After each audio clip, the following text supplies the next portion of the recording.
Welcome, Internet, to the Place of Video Games podcast. It's your boy, Dad Ninja Dev, joined as always by apparently Chalfie. And also making another appearance is TPR. How are we today, gentlemen? Just fine. Just fine, yeah. Okay. Excited for Boston to lose game one. Yeah. That's the energy I want. Yes, Boston, y'all can go straight to hell. Yeah, you know, I would love for them to get swept. That would just make me. That'd be great. I would love that. Like if we could see one of them cry. Yeah, absolutely. Absolutely. Tears. Jaylen Brown doesn't make good on his prediction. This is great. You know, all things bad happening to Boston at all times. What was his prediction? That's how I roll. I think he said he was going to have like several championships within a certain amount of years, and he still has yet to get one. And I believe that is supposed to happen this year. So he's got just this year to win several championships. So wow. Yeah, so easy, you know. Yeah. So trash. I'm tired, man. I had a long day. I'm good. Like I'm fine. Just tired. I can tell. And I share that sentiment. This has been like the longest 2 weeks ever for me. Between the kids being out of school and getting ready for our 20-year anniversary and then just work. On vacation. Yes, I am. And you're doing it big too. I'm so ready to be out of here. You guys celebrate. Yeah. I'm probably like the worst husband for that. Like we don't really do stuff. Oh, I'm not good at it. It's all the wife. It's just her. Yeah, she gets mad because it's like, you just show up. Yeah. It's like, you need to partner with I mean, it's stuff. shared energy. Me and my wife, we don't really do those things a whole lot. Yeah. You know, we'll go out by ourselves or something, but we're not like, you know, taking vacations out of the day or anything like that. Yeah, my wife is definitely the celebratory type. She wants to celebrate maybe for like all a big things. one or something, maybe. Yeah. Yeah. No, I was on the road most of the day. I had to drive like all the way across the city. I had a meeting today at 3:00 on the other side of the city. This is why Teams is a thing. Like, we just... I had to drive all the way there and then fight traffic to get all the way back. It just drains you, man, because it's like it's the stop and start. Because from my house to the north side of the county, it's like a 2-lane highway, and it's a major highway, and it's just red lights all the way there, all the way back. There's no back street. There's no other way to navigate that. Oh, that's no bueno. Just hop on the freeway, and I mean, freeway. You've seen Atlanta freeways. I've not seen Atlanta. It's one side of the same coin. Same thing, different road. It's not any better. Yeah, so, that's no bueno at all. I just feel drained right now. Yeah. Boston's getting KP though. Like out there. Kristaps is coming back. So I think he changes. Like they have. Look, man. Look, I'll just put it this way: they have no excuses. Like if there was ever a time for them to win, like now of all times, like this is it. Like everybody they face has gotten injured or fallen out of the way or anything. It's just like, come on, guys, get it together. Even more reason for them to lose. But I'm kind of hoping. Cavs for Mavs, baby. This energy got them through once before, and we are trying to get them through a second time. So, like, man, somebody just kick Perseps in the calf on accident. Just a little kick here or there. Just take him out. Take him out. A hard pick. Okay. Yeah, little Caitlin Clark action. Absolutely, just coming off the screen. Tanya Harding. Back. No. Hey, if you're not bleeding, are you really playing? I'm just saying. Right. Dude, it's funny we haven't talked about it. Nobody's asked us a question about it. But I was thinking about this. The social stuff and the buzz around this Caitlin mess is so loud and obnoxious that it's made me less interested than tuning into the WNBA than ever. Now I realize that's like a hot take. It's a minor take. I think more people are paying attention to women's basketball because of this probably than ever. But like, this are all the wrong reasons why I would ever even watch a game. I'm like, never mind. It's like, I don't want to, like, I just want to, can we just play basketball? Or no, we can't do that. We've done. I mean, they have just been playing basketball, and unfortunately, Nobody nobody's cares. paying attention. Yeah, nobody Like cares.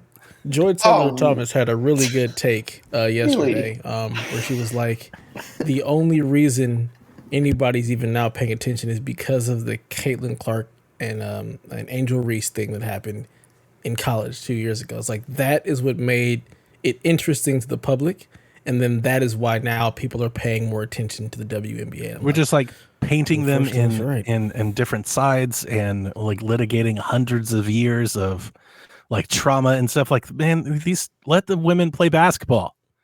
Yeah. And realize that they play basketball just like the dudes do. There's Yeah. going to be hard fouls. It's absurd. There's going to be welcome to the paint moments, all of It's that. crazy. And it's always been that way. Like, Yeah. if you look at Candace Parker's rookie season, she was getting beat up. Like, it's That's basketball. everything. That's all sports. Carry the bags, Rook. Yeah. This is nothing new. It's just not- now people are like, oh, they do that. It's absurd. too. Like the Okay. takes, like I said, that's why Yeah. I haven't brought it up. Or I'm like, I see it and I'm like I'm even to the point of starting muting things. I'm like, I did, and I now no longer want to see any of this. Like, I get it. Oh, guys. I love it. I'm here for it all. I've been following the WNBA for a couple of years now. Like, I really enjoy the W. So I'm here for it. I'm like, yeah, sure. We'll take all this press. Let's go. Everybody, Yeah. come on. Keep It's it coming. good. Like Bring the I money. do think that like it is good for them. The exposure. This is the most exposure they've probably ever had. Mm-hmm. So in that regard, that's why I know it's probably a hot take, but it's like, man, I just want them to like, why can't the exposure be good? Like, Just why good can't it just be basketball, yeah. amazing basketball? Yeah, can we just not just look at, the back-to-back? Why are y'all talking about championships this? and Why are you aces? talking about the fact they lost by like 40? Yeah, one about reason that? is the Fever are just a bad team. Like, they might be the worst team in the WNBA right now. That's why they had the first pick. It's like, why- yeah, do we that's how that forget works. that they had the Yeah. first pick because they were trash? Like, that's how this works. The bad teams get the good picks. So anyway, I didn't want to turn that into this, but I definitely wanted to say that. That's why we haven't Yeah. talked about it, or why I haven't talked about it at least. I mean, there's not been really any reason for us to. And like you said, there hasn't been any questions. So, out of sight, out of mind. All right, well, let's just jump right into it. TPR, since you're still kind of a guest, what the hell you been up to? I've been playing Control and fielding fuck yous from Haley. And Control is an excellent video game. Yeah, like it's one of just- my favorites. it's just getting better. I think I'm near the end of the game. My powers are ramping up a lot. I got 2 new powers. I'm almost There's like a maxed- couple. There's like a couple faux endings to that. No, I didn't know that. Yeah. So like, if you think you're like, if this is the first time you felt like it's the end, it's not the end. Gotcha. If this is the second time it's felt like the end, I still don't think it's the end. I haven't played it in a couple years, but like that's my memory of it. I'm still fielding a lot of side quests. I love bringing down certain altered Oh yeah. altered objects. Like, I just brought down the thing that shoots clocks out of its mouth, and it was Yeah. amazing. That game also- is so yeah. damn good. Yeah, And, it is. It really is. Yeah. Haven't even touched the DLC yet. I heard that triggers near the end of the game or at the end of the game. So I'm just excited to see that and how it ropes in with Alan Wake. And then, yeah, just excited to play more of it. What was the? Did you do the hotel part, like the music part? What was that called? The You know what I'm talking hotel. about, Dev? At the I remember hotel. going to the hotel, but I don't remember. Ocean Like the View music Casino? part, like the escape. Oh, music. I Oh, don't know. the ashtray something or other. Ash, Oh. is that what it's called? I haven't done the ashtray maze yet. Everyone talks about it, Yeah. but I'm like, If you haven't done that, you're not anywhere near the end. oh, okay. Yeah. Everybody hyped up the ashtray maze, and I was Oh, just like, God. I don't. You didn't like it? I loved it. No, I thought it's something I didn't like it. I just was like, what are y'all talking about? Yeah, it was awesome. I'm like, this Really is a cool. cool set piece, but I just didn't understand why everybody was so hyped around the music for it and everything. It's the same. I was the same way about Alan Wake 2. Everybody was so hyped up about that music part, and I was like, this is not that great. But it was more of I don't know. I don't want to relitigate Alan Wake 2 things. Sorry, Rob. But yeah, Control is 1,000 times better. It's awesome. Yeah, we don't do that here. It's Yeah. Control or nothing. You can keep Control your was Alan Wake. so good. Like one day they're going to hit us with a Control 2. Yeah, they are. That's going to be an awesome day. Like I can't wait It's for gonna that. be great. to happen. It's gonna be You know, great. PlayStation 6, right? 7. There's no way that comes out by the end of this gen. right? I mean, yeah. you never They know. just shipped Alan Wake. I think Control 2 is like at least 2 years away, but probably like 4, like At 3 or best. 4. They're right? still working on that Three. second Alan Wake 2 DLC, if not not done the first yet. Yeah.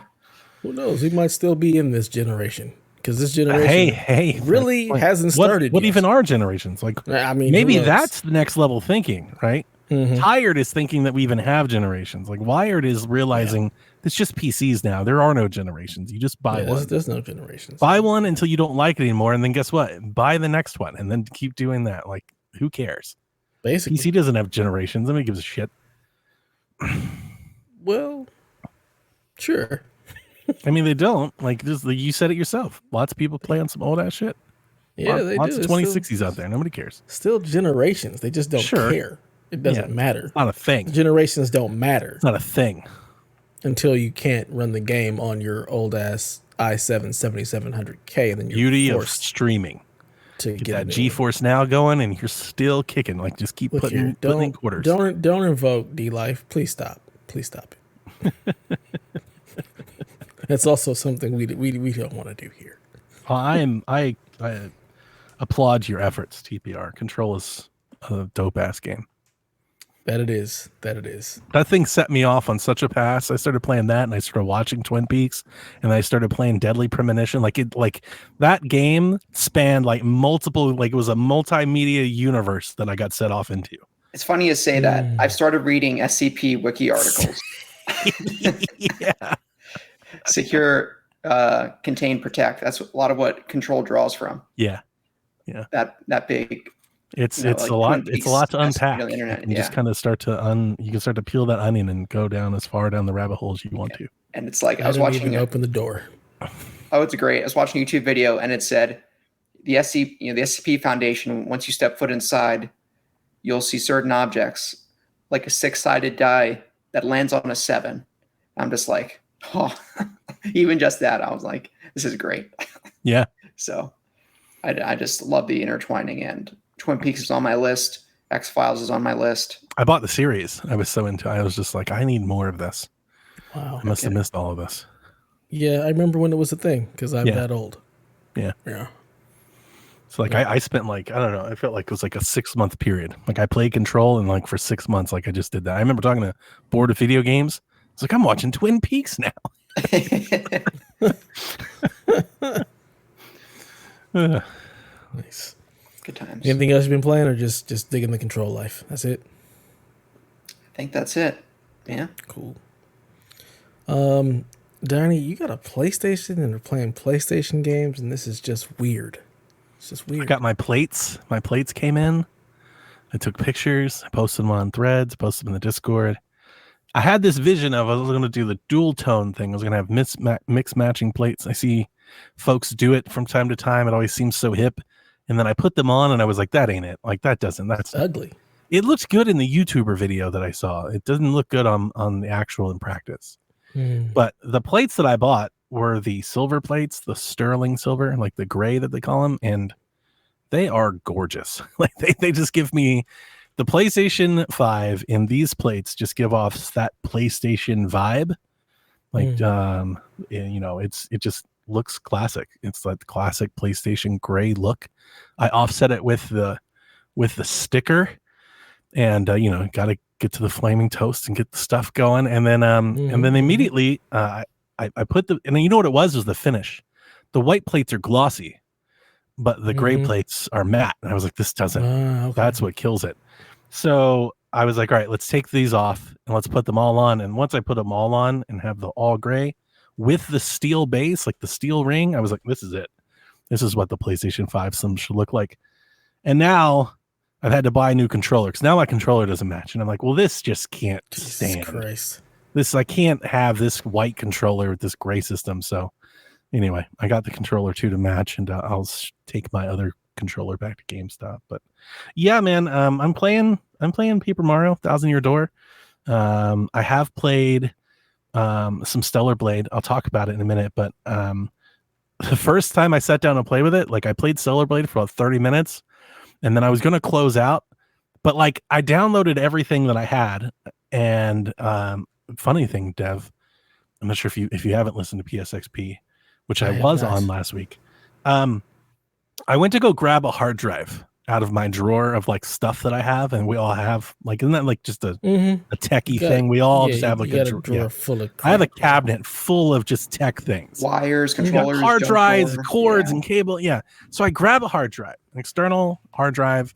I plug it in because I know I'm just going to download a bunch of my PlayStation 4 games from my library to it. It was the hard drive from the last time I had a PS5. They were already there. Oh, boom! Plug it in. I just It's like it plugged never it in, just happened. worked. Yeah. I was like, why didn't I get the reformat option? And I start going to, I'm like, oh, because this thing's full of games already. I forgot. So I went to go turn it off after playing about 30 minutes of Stellar Blade. And of course, I see Infamous Second Son. And I was like, yeah, here we go. So I played Infamous for like 3 hours, like the first time I sat down to play it. I was like, buy his expensive, fancy PlayStation 5 and all the stuff, plays Infamous anyway. I did clear my save on Astro after the PlayStation State of Play Direct or whatever, and I started replaying Astrobot, and I haven't quite finished yet. But nobody cares about any of that. That's all stuff. Dev, I have played the Stellar Blade for a couple of hours, and I quite like it. It's pretty good. I don't love it, so I think you're probably square on your synopsis there. It is tough. It's not too tough. I'm not like, I can't play this, it's too tough. I've died a few times, but it's not like super hard. Are you playing in the regular mode or are you playing in the story mode? I started in the regular mode. I have since dropped down. I did beat the Abaddon, the first big, and I beat the second big. But when I got to the last one, I was like, I should probably drop down. It is tough. It's just really demanding of your parries. And the thing that I said on XP was that like, I actually appreciate it for what it does, is that it's got a dodge, but like you can't really dodge things with it. You can't like spam roll. No, you can't like spam roll like you can in so many games with the dodge, I guess is more or less what I'm trying to say. Like you can dodge, but it doesn't really get you out of the way of harm's way. So you could dodge into something or still get hit. So I like that because it kind of really demands that like you sit in the pocket and get your timing down in the combat. Like you can't just spam the roll. Like I think you can in so many action games that are like it. I kind of appreciate that about it. I think my main thing right now is that I really wish there was a lot more story to keep me going. Like so far, a couple hours in, I am literally just meandering around fighting things that are, like I need more. I want more motivation. I'm only a couple hours in and it's already starting to feel a little repetitive, I think. Have you gotten to the city yet? I don't think so, or I guess not. Yeah, then you're still in the tutorial then. Okay. So, but yeah, I haven't played a whole lot. Like I said, I've only played maybe a couple hours at best. Maybe. I'm not even sure if that's the thing. But I do like it. It's a beautiful game. Really. And not just like not Eve and the character model, like the whole, it reminds me a lot of Scarlet Nexus. Do you remember that game? I do. Yeah. That's the vibe that I'm like, this is kind of like Scarlet Nexus, which I enjoyed too. That game wasn't nearly as hard, but like it is, the vibe is similar. I do love the counters and stuff. I like that you feel very powerful in the combat when you do get it. Yeah. Like the first time I went to the Abaddon guy, I fought him for like 3 or 4 minutes and died. And then the second time I came back, I kicked his ass in like 30 seconds. Because like it just took me a little bit to get caught up, and then once I got caught up, I was like, piece of cake, you're done. But like, yeah, I dig the power up moves and stuff, and it's just a very cool cinematic game. And that was when I was on XP, that's what I was talking about. It reminded me of kind of Scarlet Nexus meets like a Bayonetta game. But yeah, I like it. Nice. Yeah, definitely one of my more enjoyable games of this year. It's very pretty. The combat is definitely demanding, but also very rewarding once you get it down. Yeah. And I personally enjoy the story. Like I'm the guy that goes and does all the stuff. So like I'm going to clear the entire area before I move on, just because I want to collect all the story beats and see what everybody needs and how everything kind of coalesces and come together. So that's what I'm enjoying. But yeah, if you haven't made it to the city yet, you're not really getting much of the story until you get to the city and start branching out and talking to people and stuff while you're That was just my running around. That was the concern I started to build. I was like, all right, so this is like combat simulator. Like I need more motivation. The thing that I do love about the game that is my shit are all the little hidden areas and peaks and things to find. You know, the shimming along the walls to find abandoned offices, or like to jump off a bridge, or to go backwards or duck under and find like the little chests and everything. Absolutely love all of that. Like I'm going through all the back alleys and fighting all the extra folks too. So that's why that maybe I've played it, you know, maybe longer and haven't reached wherever. How long does it take to usually get there? I don't know. Because I am doing like that first intro area, like where you jump over the bridge and stuff. There's like 3 like back alleys and extra bot. Like I did all of that, and like, you know, so I'm, you know me, I'm jumping on all the cars. And all, I'm doing all. Find all the broken spaces and all the. I haven't found a one. Game's super polished. I haven't found one issue and one mistake. Not even a little bit. Super polished, super fluid, looks great, plays great. You know, it's very nice, very nice, very ornate, very like detailed world. It was very cool. It's very cool. Very much so, yeah. And once you start getting into like some of the other story pieces and the people, and you start to build out the lore of the world, it's even cooler, in my opinion. It's been a few days. I can't remember where I left off, but I was doing something. I think I got to a point where I'm opening. Okay, now I remember. I got to a point where I'm opening like a really big door. And I just paused there. I was like, I'll just save here and come back and start from here. But it was like a really big door. I had to go find a code for it. It was like a big, like the whole thing. There's so many big doors in that game, I can't remember. Okay. Have you fight the big tire dude yet? That doesn't ring a bell. Okay, yeah, you still got a ways to go then. Okay. Sad part, I just want to. It's not that I don't want to play it. It's I want to play so many things. You know, like after the showcase, I really want to play Astrobot. I was like, I gotta go play some Astrobot again. I gotta get scratch this itch and stuff. So, and I'll find time. Yeah, you will. You got a PlayStation now. You got time. You got it all. Very pretty. Yeah. Do you see the people in the chat? They really like it. Because Barrett was like, now that I've seen yours, it got me looking at mine like, what the fuck? It's like I told you. I have not been in PlayStation chat at all. Oh, I haven't been in Discord very much at all. I've been just busy and tired. It looks really good. Like the anniversary PS4 seems like Donnie tried to create a lot of that. It's very nice. Thank you. Cool. Well, all I've been doing is playing Destiny. So Destiny amazing looks in me. This is great. I love what they're doing with the story is just absolutely incredible. What they've added with the prismatic subclass is just insane. Being able to have abilities from all the different subclasses is just crazy. And you don't even unlock everything yet. So I haven't finished the story because the servers, of course, were completely just bombarded. I saw them. They post about that or something. Yeah, they posted. They were posting all day about it yesterday. Yeah, I saw something about that on Threads at some point. I scrolled by something like that. Yeah, so there were a lot of just connection issues. So everybody was having a problem just signing into the game, and then you'd finally get into the game, and then you couldn't start any missions. It would just kick you back to orbit. So technical issue or just overwhelming? I think it was both, combination of both, because you never even saw a queue.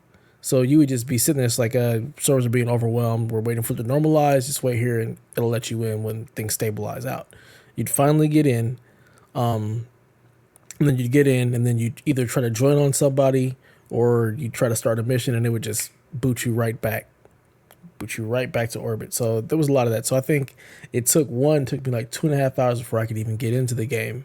And then once I got in, me and my boy Steve were trying to play missions, and it kept like kicking us to orbit before we could get through. But we got through we played for about 4 hours once we finally got in, did some dinner stuff, took care of the kids, and then we came back. And that's when they had fixed whatever the issues were for people logging in around 8 my time, so around midnight his, or close to midnight his. And we just kept playing till about 12:30 my time. So like another 4 or 5 hours, and we still didn't get through like the full campaign. We got through maybe a quarter of it, I think. I was going to ask how long are they usually like 10, 12 hours? No, the campaigns are usually like maybe 6, if that. Okay. And there's a bunch of stuff post campaign that is still all story related stuff. I think it's 34 parts of the campaign. but it's not all missions. It's like go here, do this, talk to this person. So they're all just these little pieces of this part. I think it's 34 things you got to do. But yeah, we got through maybe a quarter of it. We're also playing on legendary, so it's just way harder. So it takes us a while, and plus the missions are just long. I think the very first mission was like maybe an hour long. Wow. So yeah, it's been fun. What they're doing with the story is it's incredible. I've seen a lot of people post that this is like one of, if not the best, Nice. best DLCs that they've done, and it's really Bungie in their bag. The game looks incredible. Just the story boxes, everything is just gorgeous. And of course, it plays great. Bungie games have always played great. Destiny has always felt great to play, and this is just like them on another level. So really making up for Lightfall and what they did with that. So yeah, I'm just looking forward to jumping back in, finishing out the campaign, finding all the rest of the story, the hidden stuff, and just really getting back into my Destiny groove. This is definitely a perfect game for me for the summer. So I'm just really excited to just delve back into that, get the clan back together, start trying to get together to get a raid done. So yeah, Nice. I'm very, very excited. Nice. I have seen that it's been very positive. I was hoping maybe if somebody reviewed it, maybe I'd get that point. Maybe I could pick up on that point, because I thought there was a lot of positive fanfare for this one. And I'm with it being kind of like the last one in the saga or whatever. I expect there's probably a lot of players that haven't been there for a minute, like returning. They're coming back. Oh yeah, definitely. Yeah. So yeah, I think it was it was huge. Like it was a #1 seller on Steam. Like Destiny was, like the free to play version was #1 on Steam, and then right under it was the expansion. So it's got a lot of people who have come back to kind of like see the send off for the Darkness and Light saga, and they really outdid themselves. I mean, it's great that it got pushed back, because I'm sure that they needed that time to really polish everything. And it's just been great. It's been great. It's been really cool seeing like all of the content creators that like from the beginning, like really getting back into it, creating all the content, and just seeing like all the excitement and the buzz around. There were like entire channels and stuff back in the day created for Destiny, like entire podcasts and things. Yeah, there still are. They're still going. They're still going. They've been kicking it this whole time. That's cool. Going. Yeah. The main dude who was the Lord Daddy, Bife, 10 hours. He did a 10-hour story of Destiny from Destiny 1 all the way to where we're at now. 10 hour. And it was a YouTube live premiere. And there were, I think, was it like 400,000 people, or maybe it was 40,000 people were watching, like wow. On average, like just watching the story as it was premiering. And just so many tweets and so much just stuff about that, and realizing, oh my God, we've been playing this game for so long. Like this is the 11th year of Destiny. So like we've been around doing this for that long. Like it's crazy. I think about the fact that when I was playing this, my dog, I didn't have a son. Now I have a son. That's how long I've been playing this damn game. I was looking at a tweet that Paris Lilly had put out. His son was 8 when it started. He just graduated from high school. And they've been playing this game the entire time together. I'm just like, man, this game has really done a lot and been around for a lot, and also has created a lot of opportunities for people. There's a lot of people who have started their entire YouTube, their entire Twitch, all of their creative content all started with Destiny. So it's been really cool to see that. As Donnie's cat attacks him. She doesn't attack me. She wants me to hold her. And I'm like, I'm not going to hold you. I'm a podcast. She's like, love me. Show me love. No, it's not that. No, she has this thing. It's weird. She likes to get into my arms and like be cradled. And that's like her thing. And she usually does it when I'm working at my desk. She'll come usually once or twice a day and I'll hold her. But I don't do it with the microphone and everything. But that's what she wants. When I sit down, like she wants to come. She's like, oh, it's nap time. It's not nap time. Acknowledge me. But it's not. It's not acknowledgement. It's a whole thing. It takes like 20, 30 minutes. There's a whole ordeal. She's got to spin around like 8 times. It's a thing. She needs her attention. But yeah, Jess, she's very petite. She's always been that way. She's super small. She's like the run of her litter. That's why my other cats is why they gang up on her. It's messed up. She's mean. Like she'll fight back, but she's just so little. Like she can't. They'll just body her. Like so. That's why she has the basement. She's like the basement cat. She lives down here. Everybody else lives upstairs. Yeah, nice. So yeah, Destiny. It's great. I can't wait to get back to it. Good times. Good times. Question. Exciting. So Dev, for you, it seems like it's a lot more about the narrative for you than it is grinding anymore, right? Yeah, Or it's always been about that. Yeah, I was gonna say, I think that's always been the thing. I've never been like the one to grind. I'm a narrative based gamer. You give me You a gotta good get those story that I can legendary weapons, yeah. though. disappear into. Like just the legendary weapons drop like candy. But I'm not raiding and grinding for like the perfect roll or anything. I'm not doing none of that. No, thank Right. you. It just so Either I get it happens or I don't. that the narrative you want to experience is in a live service game. Yeah. It's got a great story. Like that's the other thing that I loved about Destiny. There were things that I could read outside of the game when I wasn't playing the game. So as many people hated on the Grimoire cards being in an app, I loved it because it was just another way for me to engage with the content while I'm not playing. It's like, Makes yeah, sense. I've got all the Grimoire books. Like they actually have released all the cards in the books as far as other stories, and I have all of those. Like I read that stuff. If they ever actually made comics or Definitely stories age. or anything, I'd buy all that and be all into it. That makes sense for you. I don't like it. I'm one of those people Yeah. that make fun of it, but I think it makes you're very into like this, universe shared experience sort of thing. So that totally clicks. it's interesting because. Sorry, go ahead. I was gonna say I don't even need a shared experience. I can do it all by myself. I don't need people. Well, I mean, like you can take it with you, and like Yeah. that like when we talk about that, like you're very much into the give me the video game, give me the movie, give me the podcast, give me the series, give me the comics. Yeah, he likes that. He'll just sit in the one thing the whole time. So do you. You Yeah, went and watched Twin Peaks Well, That maybe was based one on thing. Control. Yeah, that was like the one thing. I don't think that's the same thing at all. But Donnie, you do with merchandise a lot of the Yeah. like. If you love a game, you're like, I want the art book. I want. If you really love a game, like it's in your That's upper like echelons. if I really love the game, yeah. But I'm not reading no damn books. Like Gears has novels, and I'm not doing any of that. Do you like to read though? Yeah, I love to read. And people are like, "There's audiobooks." I'm like, "Yeah, I'm just not. I'm not doing that." I love reading. Yeah, the time I've and always time loved getting to into read. anything. I'd And I'm not prefer that the book into- to the movie. And like, I don't want everything that I have to have like a TV series or a movie or anything. Like, I'm very good with things having different things. Certain things like Twin Peaks isn't Control. Right? It's not Control the series. It's Right. just a very similar type of media. So yeah, I'm not one of those like everything has to be a universe thing, which I often make fun of Dev and Delvin for because they're very much Yeah. not just the Marvel thing. That's becoming lots of popular media today. Is everything is a universe. We've got the Netflix I don't series, need we've got the comics, everything we've got to the novels, be we've a got the game, universe. the movies. But if you give it to it's me. got the whole thing. So Yeah, I'm here for it. Like Cyberpunk, Edge Runners, fucking great.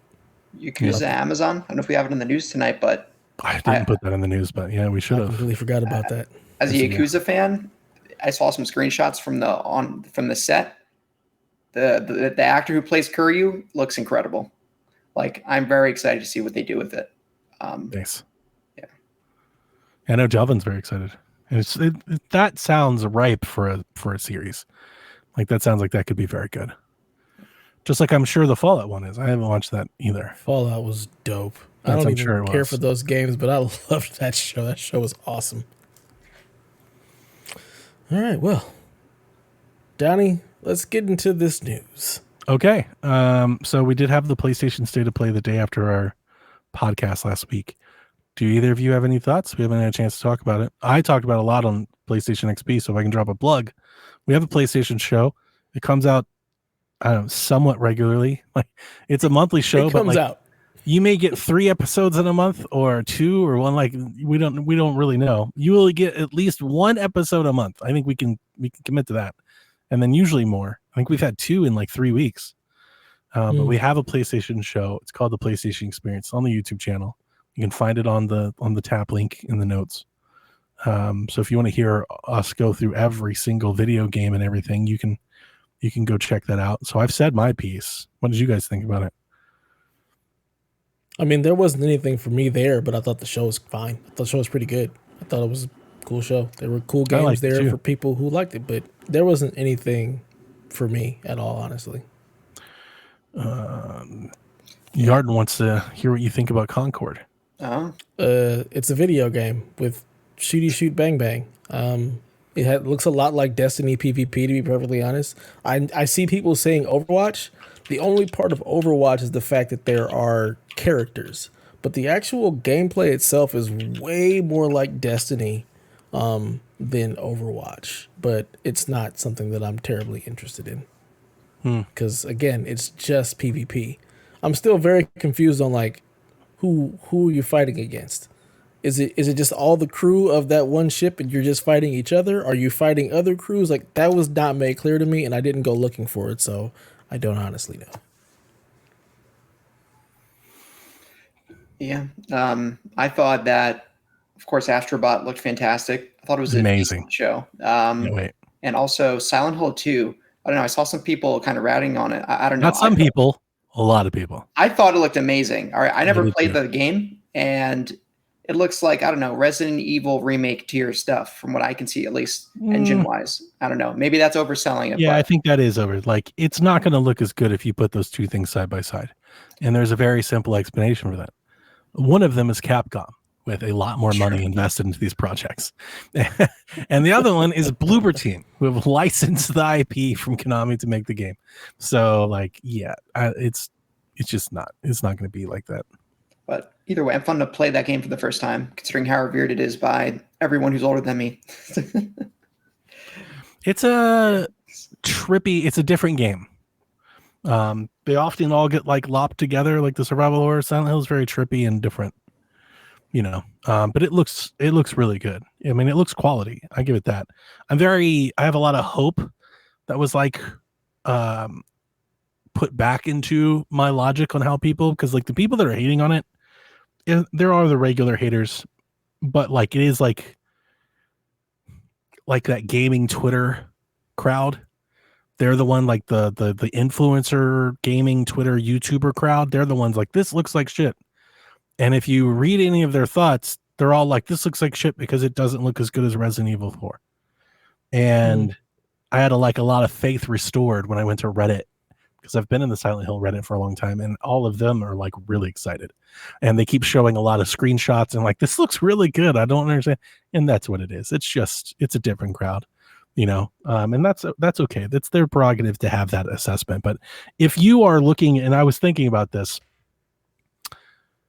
I wonder if we'll ever get away, and I don't think so, because it's gaming, and gaming's going to gaming. Like, we've done this for a long time. This isn't a new trend. But I do feel like the way that we exhaustively research like fidelity these days, and like comb through things, like zoomed in like 500 times and slowed down to milliseconds, and you know, analyzing frames.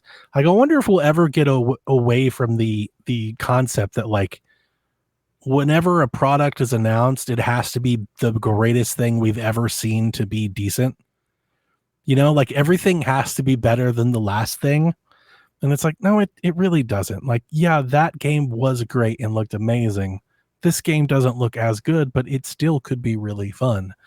That's not a take that like seemingly is allowed to happen anymore with like the way that we capture video games. You know, like if a game doesn't look as good, we're like, this is trash. It doesn't look as good as this other game that came out last year. It's like, that's not necessarily true.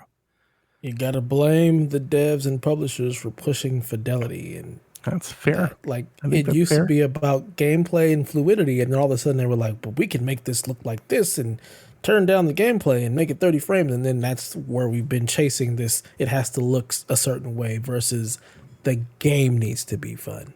It's Bloober. So, no, like they're not that developer. I love the medium. I will still stand on that hill today. There's not many people on the hill with me. I absolutely loved that game. And I like what they do. I like Bloober Team. A lot of people don't. They're just not like, they're not Capcom. They're not Naughty Dog. They're not, they're not on that level. They're like a mid-tier developer. They do mid-tier work. There's nothing wrong with that. That's admirable work. We need those games. Like, we need those games. We need those studios. We need people to make those. We need more games. So I don't know. I didn't want to shit on it. I think it looks very good. And I'm looking forward to playing it. I'll be playing it on PlayStation because Haley will be buying it. So there you go. Yeah, I get to play the game for free, and then I get to pick up the Steam copy down the line for the cheap. I have not played a Silent Hill game in like a decade. The last Silent Hill game I played, I think, was on Wii, and it was Shattered Memories, a game I like a lot. I did play Silent Hill and Silent Hill 2 back in the day. I can't even say, I don't think I even finished Silent Hill 2. I don't even know. I don't remember. I know very little about it. And I don't want to spoil it for anybody, but I know there's like it's like duplicates of people. There's the people, and then there's like the fake versions of people and stuff, and the story gets real trippy.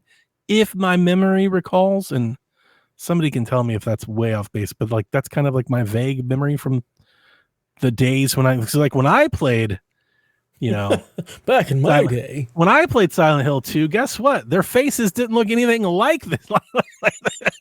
right? Way more edgier faces than people. But apparently people are like, this doesn't look good. I think it's because they just like made this one girl like slightly like chunkier. And people are like, this is egregious. I hate this. But her characters are meant to be older. That's my understanding from the Reddit. They were like, she's meant to be like in her 40s. So this, thank you, Mr. Makes sense. Hereford right there showing up. So there, I remember in there. I've never played a Silent Hill game ever. It's just like trippy. That's why it was like really exciting that like that Kojima was gonna like that was a match made. PT. Like a match made in heaven was to give Kojima that franchise and let him make a game. Like a very trippy experience with a developer and a creator like that. Like that could have been the most hardest thing to follow shit we've ever played. The Stranding on steroids. Want bad shit crazy. Yeah. It can give you bad shit crazy. Yeah. So but I'm excited to hear that you say that you were impressed, TPR. That makes me very happy because those are my takeaways. I'll shout out one more game. Unless are you done, TPR? You got other ones? There was one, was it called Wings? I think it was an ancient Chinese action RPG that looked cool. Where Winds Meet. Where Winds Meet, yeah. Dev, do you remember this game? Because we talked about it in the Discord. I brought it up on XP. Yeah, vaguely remember it. So the game comes out, it's in the trailer. The response to the internet is like another Souls-like. I'm like, it's not a Souls-like. Why is everybody saying that? Maybe it is now. When this game was originally shown, like I looked in our Discord because I was like, I remember this. Dev and I talked about this years ago, it was in PC Gamer back in 2021 or 2022.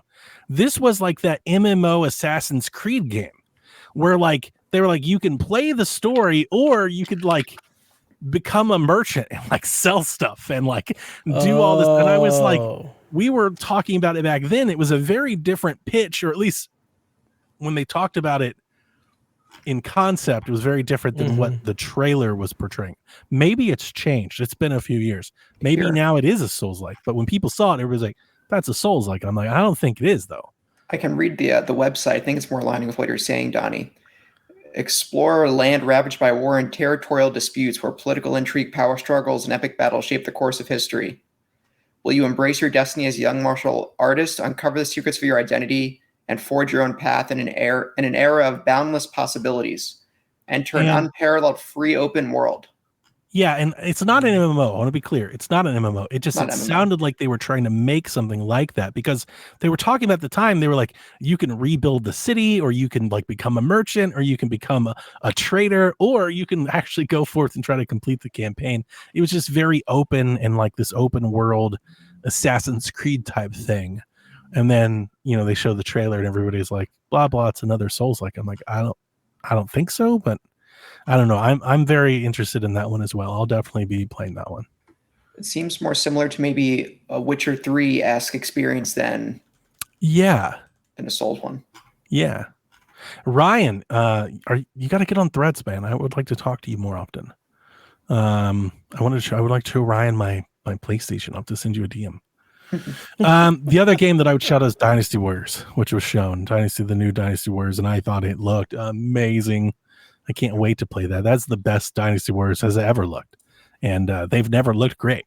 So that was another game, right? Like I've brought that up forever. I said that on XP. I was like, look, people don't realize like I've been playing Dynasty Warriors like this whole gen. They still look like PlayStation 3 games.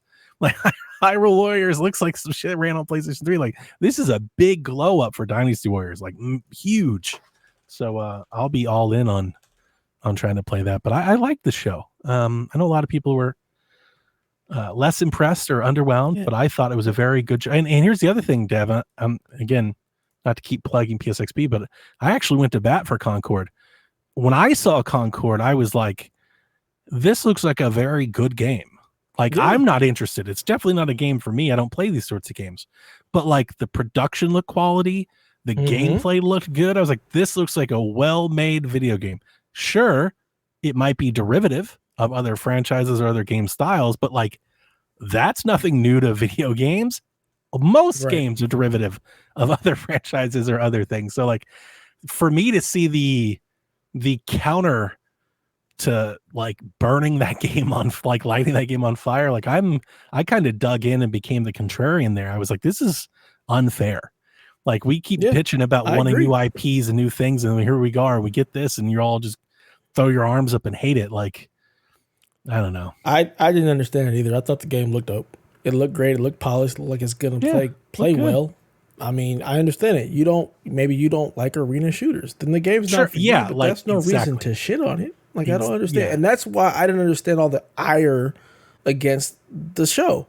I'm like, I saw so many people talking about it flopped. It was terrible. I'm like, is it because there weren't games that you were interested in? But the games they showed, most of them looked really good and looked really quality, whether you're into it or not. So I don't understand how that becomes a flop. If that show was terrible, not interested in it, then most of the PlayStation Showcase have been terrible, because I think that PlayStation Showcase was better than most.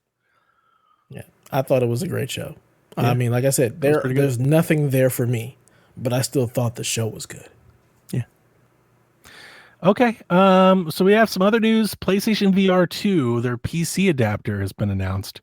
It's $60, which I'm not surprised by. Obviously, I knew it wasn't going to be free, but I just feel like the state of PlayStation VR 2 right now, asking people to pay $60 to play it on their PC to plug it in is a lot.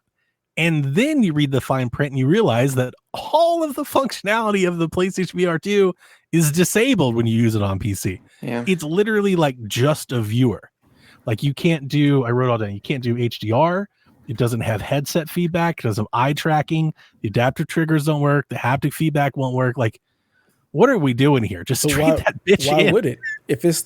If it's not a PlayStation game, why would you expect any of that stuff to be there? It literally just allows you to play the VR I think stuff some of the that's stuff you there. can expect to be there. Like I'm sure other VR games have haptics.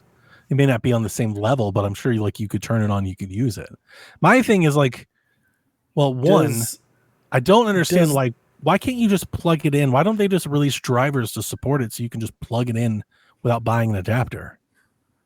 Development cost. I don't know.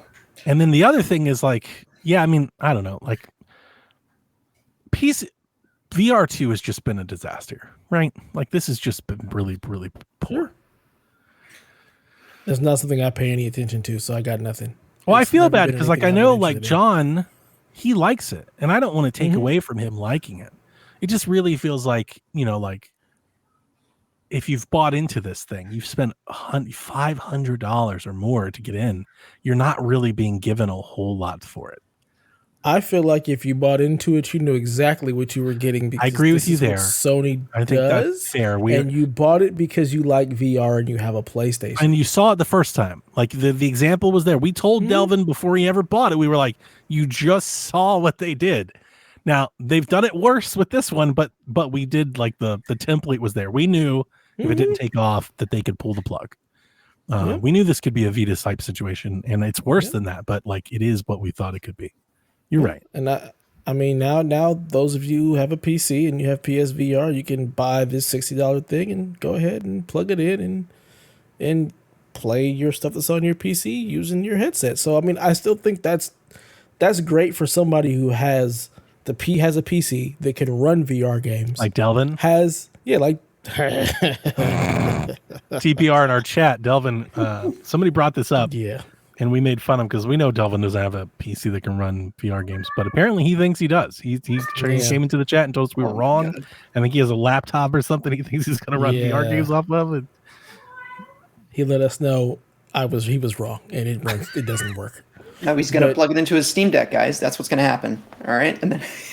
Hey, look! Hey, Ryan says he's getting that adapter. Exactly. Well, yeah, Ryan. Exactly. See, that's the thing. I think the people who actually enjoy PSVR and also have a PC that's capable of running it, it's like, sweet, I don't have to buy another VR headset.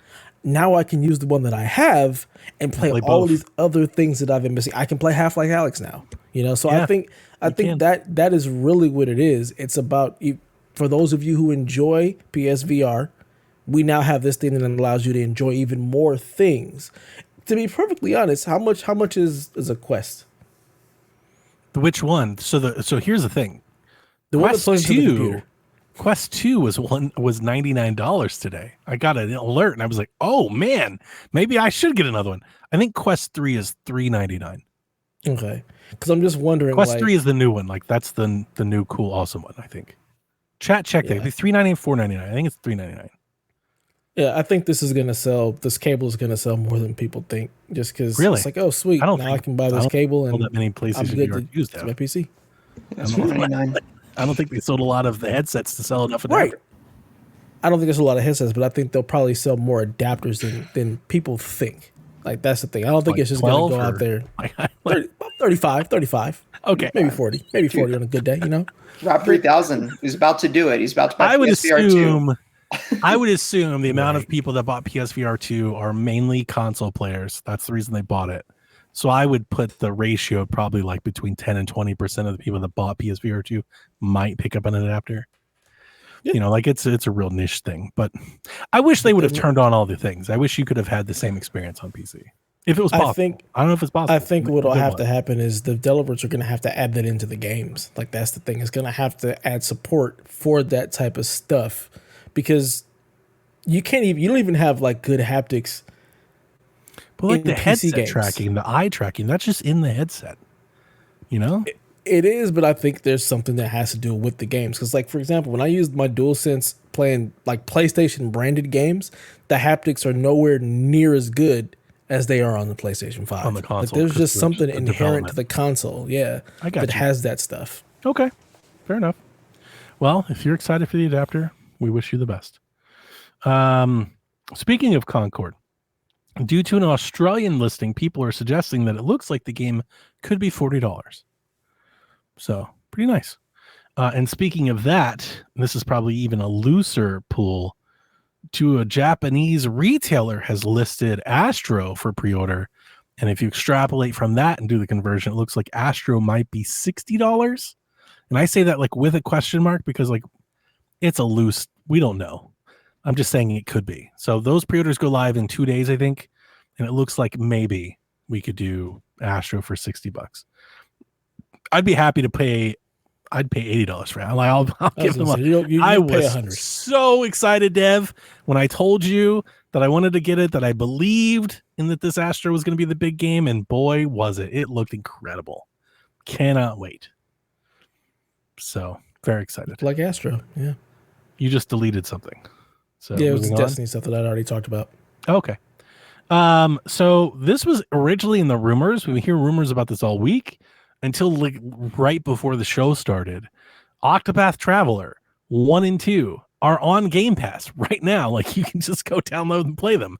I don't know if there was an announcement or whatever. I haven't been that plugged into the news today, but like I just got the tweet or the thread alert that I have set up for Wario, just Octopath out now on Xbox. So who knows? Maybe that's going to be at the showcase, maybe not, but seems like a big deal. In addition to Octopath Traveler 1 and 2 being on Game Pass, which TPR did tell me it's going to be on Game Pass until at least January 2026, so it's going to be there a while. Octopath 1 hit PlayStation consoles for the first time today, and you can pick it up on PS4 or PS5.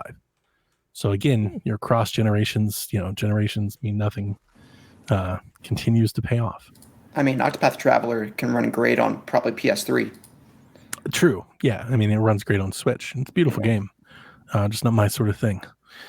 So did Yarden says come to $80. PS5 Don't give already? Sony ideas. If they give me an Astro edition with like a little Astro bot I can put on my desk or something, take my money. I'm sorry, Dev. What'd you say? I was saying, did Octopath Traveler 2 come to PlayStation? I thought it's already on PlayStation, I think. Yeah. So that's what I'm saying. So the 2 came, but 1 Octopath didn't? 2 came to PlayStation, Yes. but not the first. Okay.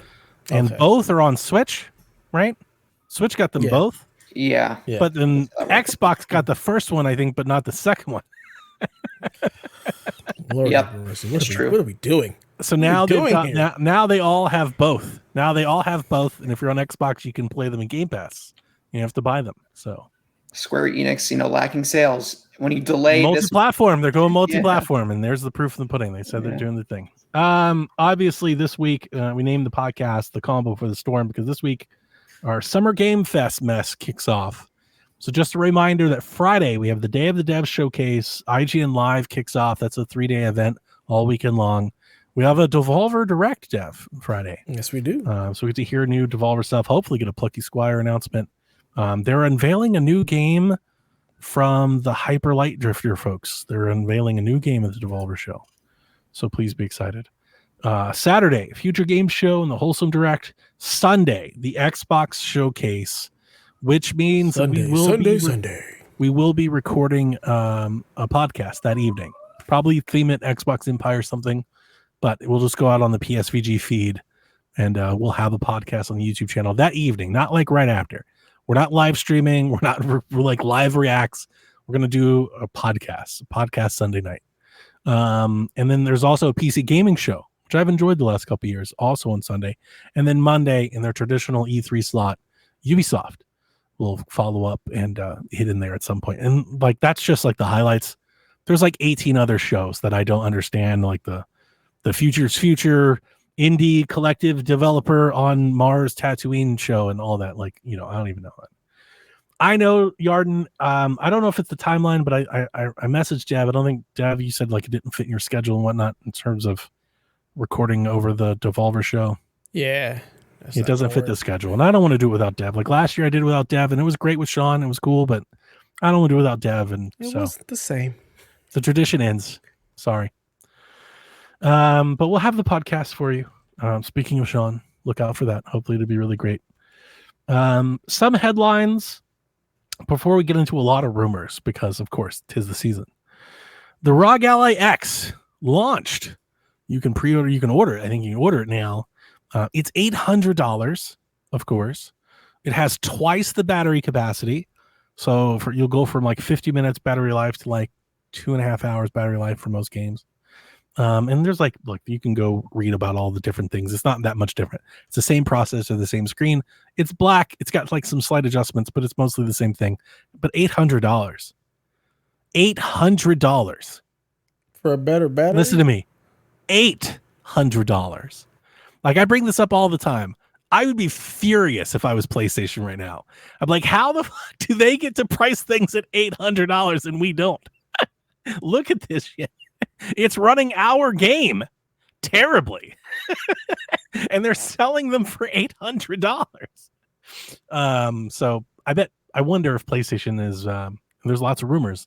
Maybe that's a big reason why PlayStation's looking to get into the portable game again. Because that's insane. I really loved the ROG Ally. I really did. $800 is egregious. That's absurd. That thing should be no more. Max $500. Like $500, $550 seems too much. $800? That's crazy talk. It makes perfect sense to me when I think about just how much computing costs, just how much it costs to build a PC. Now you're giving them a handheld. It's not the size of a laptop. Now it's a handheld device. It's a boutique product. I'm not surprised. Yeah, no, I know. It makes perfect sense. I couldn't recommend anybody doing that. This came out last week, I think, but we didn't talk about it. IGN reports that Take-Two is looking to sell off or potentially close Private Division, their indie label. And I hope somebody wants to acquire them. But I don't know. I don't necessarily think they will, but that's a bummer. What games they publish? Take-Two closing anybody just makes no sense to me. Y'all got more money than God. Stop playing. That's true. That's 100% true. Let's see here. Games archive from Private Division. Outer 80s, Worlds, Ollie World, wow. The Outer Worlds, Kerbal Space Program, Disintegration, a lot of stuff. Yeah, that was Disintegration. That was a great game that never got the chance today. That sucks. Kenna, Bridge of Spirits comes to Xbox in August. So you can finally play an awesome game. And I wish everybody to play it immediately, like as fast as possible. It's one of my favorite games that I've played, quote unquote, this gen. So I love Kenna. I own it on every platform it's available on, and I will own an Xbox copy of it as well. Yacht Club Games will have a 20-minute presentation on the 14th celebrating 10 years of Shovel Knight, and that makes me feel incredibly old. I remember when they first showed off Shovel Knight. I saw it first at a PlayStation experience. And yeah, I cannot believe that it's been 10 years. Jesus Christ. I'm sure they'll have some sort of Shovel Knight announcement. I don't know. Shovel Knight's amazing. I haven't liked their spin-off titles nearly as much, but who knows? We'll see what Yacht Club has in store. Jeff Keighley told folks to temper expectations for Summer Games Fest. I'll go ahead and read off in the rumors chat we had. He said not to expect Silk Song and don't expect Wolf Among Us 2. And I think the quote that was going around that I saw on socials was he was saying the show is an 8 out of 10. So he's just trying to, it seems like he's trying to cool folk, like, yo, everybody just chill. We're just chill gonna show out. things you already know about for the most part. It's not going to be anything crazy. Let's just show up and celebrate gaming. Have some fun. What is that? Is that Friday? I think is the show. Friday is his show. I didn't put it down in the. It is Friday. I thought it was Friday. So Friday we'll find out what he's got going on. Should be fun. But yeah, if you were I was hoping for Wolf Among Us 2. I thought it was going to be there, to be honest with you. I was like, it's time, but apparently it's not. So game is forget about it for a while. Yeah, it might be like it just feels that way, doesn't it? It's like, man, what are y'all doing? Pretty soon it's going to be in the same realm as Beyond Good and Evil 2. It's getting there. We are right there. Like, if this thing doesn't come out by the end of next year, we are in Beyond Good and Evil territory. All right, so some rumors. We have a couple from Billy Coon. I don't know how to say it, but he's got his blog and he's got a really good track record. This isn't official, but he said he thinks Metal Gear Solid Delta could have been delayed to 2025. So I know that saddens you, sir. Sorry. If this week comes and goes and you don't see it, that would probably be my expectation. Like, okay, I was thinking it was going to be in the PlayStation show. And when it wasn't, I was like, okay, this starts to check out. Maybe it will not come out this year. Was it dated for this year? Or was dated for this year? I don't think it's saying it was going to be this year. He also says that the Last of Us 2 PC port has been ready for at least 7 months. He says at least 7 months, according to folks that have been playtesting the game. And they say that it's really super polished and hopefully will be much better than the port of the first game. But who knows when PlayStation release it? That's their prerogative. Probably 18 months from now, based on their current track record. Whenever they feel like it. Well, that's the good thing about milked it enough here. The cool thing about their porting studios is that they've got these two studios that like just take games that they already have and they port them, and they can just put them on the shelf and leave them there. And PlayStation can essentially just treat them as free marketing. They can pull them out whenever they want. The Nintendo thing with remasters. Yeah, we'll drop the God of War in the trailer whenever we need it. So I think that's pretty good. That's smart plan. I'm curious to see if Nix's is working on the second game, given the issues with the first porting studio, Iron Galaxy, I think it was. Yeah. The 2K game that has been so long rumored for this weekend at some event is more and more looking like it could be Borderlands. Again, a rumor, but the current trend is people are like, it's probably Borderlands. And that probably makes sense. Mafia was always a stretch. I thought it was going to be Borderlands or Civ. It has been a long time since, Civ 6? What are we on? Civ 5 or Civ 6? The last Civilization. What was the last one? 5? Idea. Civ 6. So 2016. October. Yeah, it's been a while. So when I read that, I was like, it's been a minute, but it looks like it's going to be Borderlands. That makes sense. Don't they have like a show or a movie or something coming out soon? There's a movie that's supposed to be coming out. I don't know, soon. I don't know if it ever actually got a date. Maybe not soon. There's a Borderlands movie. It makes sense. At some Borderlands is Borderlands. It's going to come out and do more Borderlands stuff. So, already talked about this one. It looks like one thing you can expect probably at Jeff's show is the Alan Wake 2 DLC. That's being strongly hinted at by various, threads and outlets. This one's interesting. This one comes from Jeff Grubb. Dragon Age Dreadwolf won't be there, but Dragon Age will, which makes me think Dreadwolf has probably been renamed. Okay. Yeah, that's what I think. Yeah. That's what I think. Maybe it's a remaster or something. A remaster. I'm like, can y'all just finish the one? I think it's been renamed. I think that's where I would go. I think Dragon Age is coming out. I think that because Jeff has been pretty clear for like a year that Dragon Age was coming out this fall, and I've always said Jeff's sources at EA are like top notch. Like he has been really on the money. And I say this as somebody who's followed him. He was the first one that ever told me that like we were getting another golf game. And to hell if he was not 100% on the money. Like he's got real sources there. And I believe him. So I'm going to continue to believe it. And I think they've probably just renamed it. And I'm just wondering if like Dragon Age reemerges as something else or, rebranded or whatever. But we'll see. We'll see soon enough. A couple days. I would expect this to be. I think he was talking about the Xbox show. Maybe it's the Xbox show. I would expect it to be a Jeff show, but maybe it'll be an Xbox show. But apparently, we should see some Dragon Age this weekend at some point. And who knows when it comes out? When I say, as with all things, when I say coming out, I talk about like this season, I think it'll come out in this fall. And for me, like that quarter, that gaming window I'm talking about, September to February. It'll be somewhere in that window. Yeah. I expect Dragon Age will come out. He also mentioned that he expects back compat will return. Puts in a little caveat there. May not just be Activision. I don't know what you mean by that. Could be back compat Bethesda games, back compat Xbox games, back compat other studio games. So like when you say Xbox on back compat games, everybody goes, yeah, they're going to put Call of Duty in there. Maybe a bit more than Call of Duty. Who knows? When you say back compat, I think that means that you can just put in the old Xbox games and they work. Well, actually, that is how Xbox's back compat does work. You can grab an original Xbox disc for games that are supported and put the disc in and play. Right. But it has to be a supported game. They're not all just supported? They're not all supported. You can't play every Xbox game. There's a good bit. There's like hundreds, but not everything.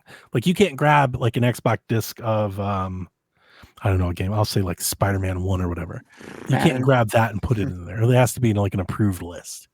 It has to be like, so but it looks like they're going to drum up some sort of back compat stuff.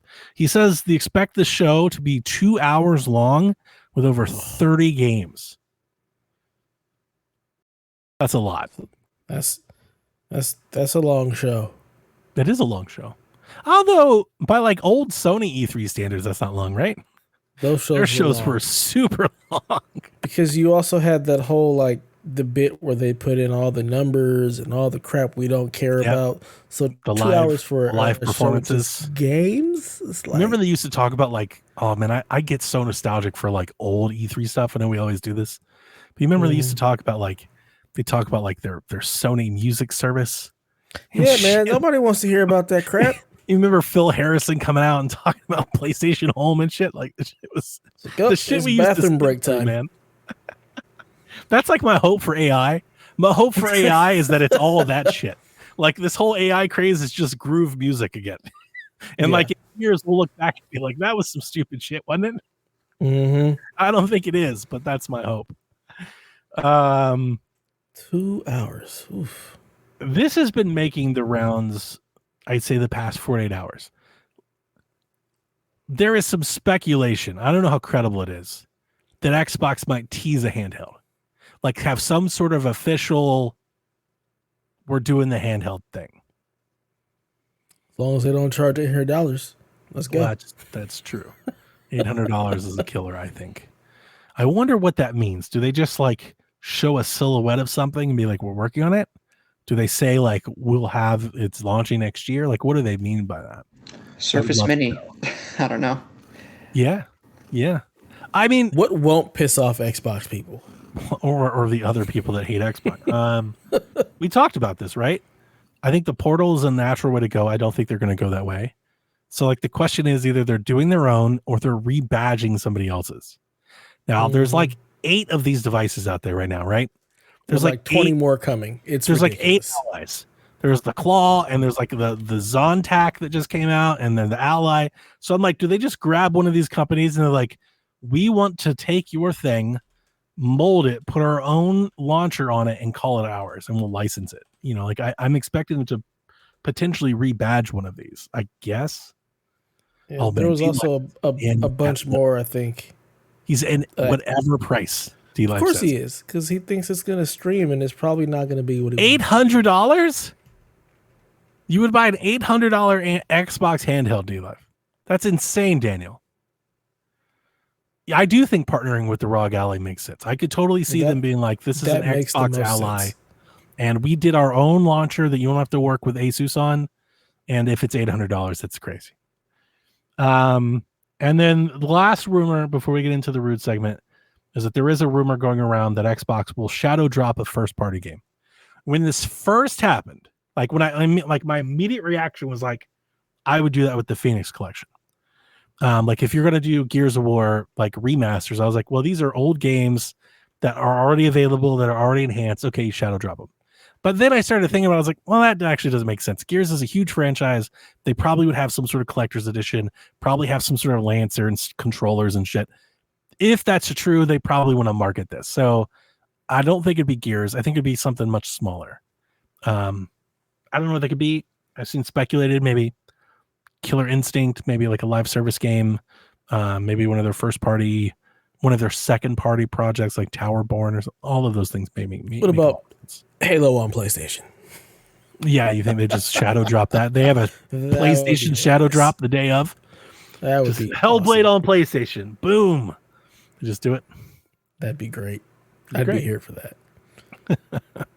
TBR, any thoughts on first party shadow drops? Not really. I'm not really in tune with what. I don't know. I don't got nothing. Jeff made the case for Killer Instinct, and I think that makes some sense. They've been talking about wanting to do Killer Instinct for some time. Oh, a new KI? Mm-hmm. Oh, a new KI would be awesome. I love KI. I don't know who would do it, but like if they were going to do it, shadow dropping something like that would probably give it the extra bit of buzz that like an announcement of it coming a year from now probably wouldn't have. So like that makes some sense. I don't know. We'll see. Well, I'll tell you this. Seems like an odd time to do that. Like, why not do 2 hours of show? You got to do something. Like that's a long time to keep people's attention. So something with Gears. I mean, and then they have the Call of Duty show after that. Yeah. So I'm sorry. What? Yeah, they have a Call of Duty Direct like after their show. Wow. So you'll do the. Why is it not just baked in? Why? Because then it would be 3 hours. It's essentially it is. But it's a different show. You're telling me that I'm going to get 2 hours of an Xbox show. Yep. And then another hour of Call of Duty. I don't know how long it's going to be, but there is a dedicated Call of Duty show after, like a Call of Duty Direct. Wow. I'm interested to see if they address the Tango thing at all. Like, how would you handle that? Would you just not talk about it and just keep moving? What is there to address? What is there to address? It's done. Like, yeah, so you just keep it moving. What do you say? We're sorry we closed Tango, or we love you, Tango? No, actually, it'd be nice to hear them saying that. They really haven't said anything at all. I feel like that just would piss people off more. Probably. Because then it's like, why? Yeah, but I think if they don't even acknowledge it, then I think people are going to be bringing it up. They're going to bring it up either way. And you know what? To your point, they're going to do it either way. They're going to bring it up. So I would just not say anything. What is there to say? It's already done. That's fair. That's fair. So I actually have a couple ideas or an idea for Shadow Drop. Okay. I think maybe 2 or 3, maybe not 3, but maybe 2 of the old COD games at once. Either do that during the Xbox show or during the COD show. So let me talk to you about that, because Sean and I have talked about this on Sweet Hangs extensively. When they acquired Activision, my take was you drop a Call of Duty a month for like a year. Right, I agree. Just do a little more this time because it's the initial. The idea behind that was you keep everybody playing like the one game. Right. So like you kind of get people in and you're all like, this month we're doing Black Ops. Next month we're doing Infinite. Next month we're doing Ghost. Okay. Now that they haven't done any of those games, I've actually changed course. And I think you make a play to like reestablish Xbox as like the home of Call of Duty. And I think like the major announcement that like creates waves and makes buzz and stuff, I think you put all of the Call of Duties on Game Pass like that day. And you go, the next Call of Duty 6 is coming to Game Pass this November, and every Call of Duty is available on Xbox, right? Because I feel like that's like the graphic That's like the screenshot that you can share around Twitter, socials to like reach people. And I think that's like the elevator pitch. Like Xbox is the home of Call of Duty. And I'm not expecting that people are going to switch or anything for that. But like if you're marketing and you're trying to like organize your content to like make waves, that's what I would do. I would put all the titles on the little splashy screenshot and be like, day one on Game Pass, you can subscribe to Game Pass right now and you can play all of these Call of Duty games. But we'll see how they do it. Does that? I'm just wondering, does like putting all the old Call of Duties really generate any kind of spike in sales? Like, I'm very curious because I have an answer for that. Play COD. I have an answer for that. Already moved on. I have an answer for that. If you want to hear it. Yeah. Last year, Xbox magically turned on all of the multiplayer servers for the old Call of Duty, and traffic and sales spiked for every one of them. There were so many people that started playing Black Ops and Black Ops 2 and Call of Duty Modern Warfare and Modern Warfare 2 and stuff. So I do think, as much as old games could sell, I think they would sell. Yeah. So did they shoot themselves in the foot by doing that? Because now the people who were looking for that already bought it? Maybe. But it being in Game Pass is still an announcement on its own. Because now you don't even have to buy the game. Now you can just play it. Especially if what if they're enhanced? What if that's the reason they haven't been put on Game Pass yet? What if they've actually been going through and making updates to any of them? I don't know. I don't know if they are or not, but I'm of both minds, TPR. That was ultimately the point. I think you could do it one of either ways. You could say hey, let's string this out and let's have a constant Call of Duty conversation going, or dude, just shock and awe. Let's throw everything we can right here in this one chance we have people to make an impression. Let's try to make the biggest splash possible. Ahead of, the big news, obviously, is that Black Ops 6 will be day one on Game Pass. So it's almost like an appetizer for that. It's like, while you wait, you can play every Call of Duty ever right here. I think that's a marketing slogan I think is pretty easy to sell, right? And that's something you can bitch around pretty easily. I think you put them all in there because otherwise it's like I could subscribe or I could go find a right, yeah, for $2. So you got to just throw them all in. Here's all of it. Make a moment out of it, right? Make an event out of it while you can. And the remasters, of the Modern Warfare games, include those. Yeah, yeah, and on PC too. So that's another thing is that they turn it on for console, but they haven't. So do that too. Try to get as much of it as you can while you can. And so that's the news. That's all the news that I've got for this week. All right. Let's get into these questions in the Rude Day segment. So Rude Days doesn't have any cute things or fun things to say to us today. He just gave us straight over-unders. So he says, over-under 93.5 on Delvin's favorite game, Elden Ring Shadow of the Erd Tree. The original Elden Ring got a 96. Donnie, you're in the lead. You got to go first. 93.5. Yes, you have to. 93.5. Over under on this DLC that apparently is bananas. I'll take the under. Taking the under. Interesting. It's like I'm taking the field. Yeah. Does that make sense? I'm going to just bet the house. Yeah. I feel you. I'm going to go with the over just because I feel like it's probably going to get a 96. People freaking love this game, and all of the stuff the little buzz that I've seen, it's like a whole new Elden Ring. So, yeah. Even the file size is rather large for a DLC when their games are typically pretty small. So I think it's gonna do big. TPR, your points get to go to Delvin. Over or under?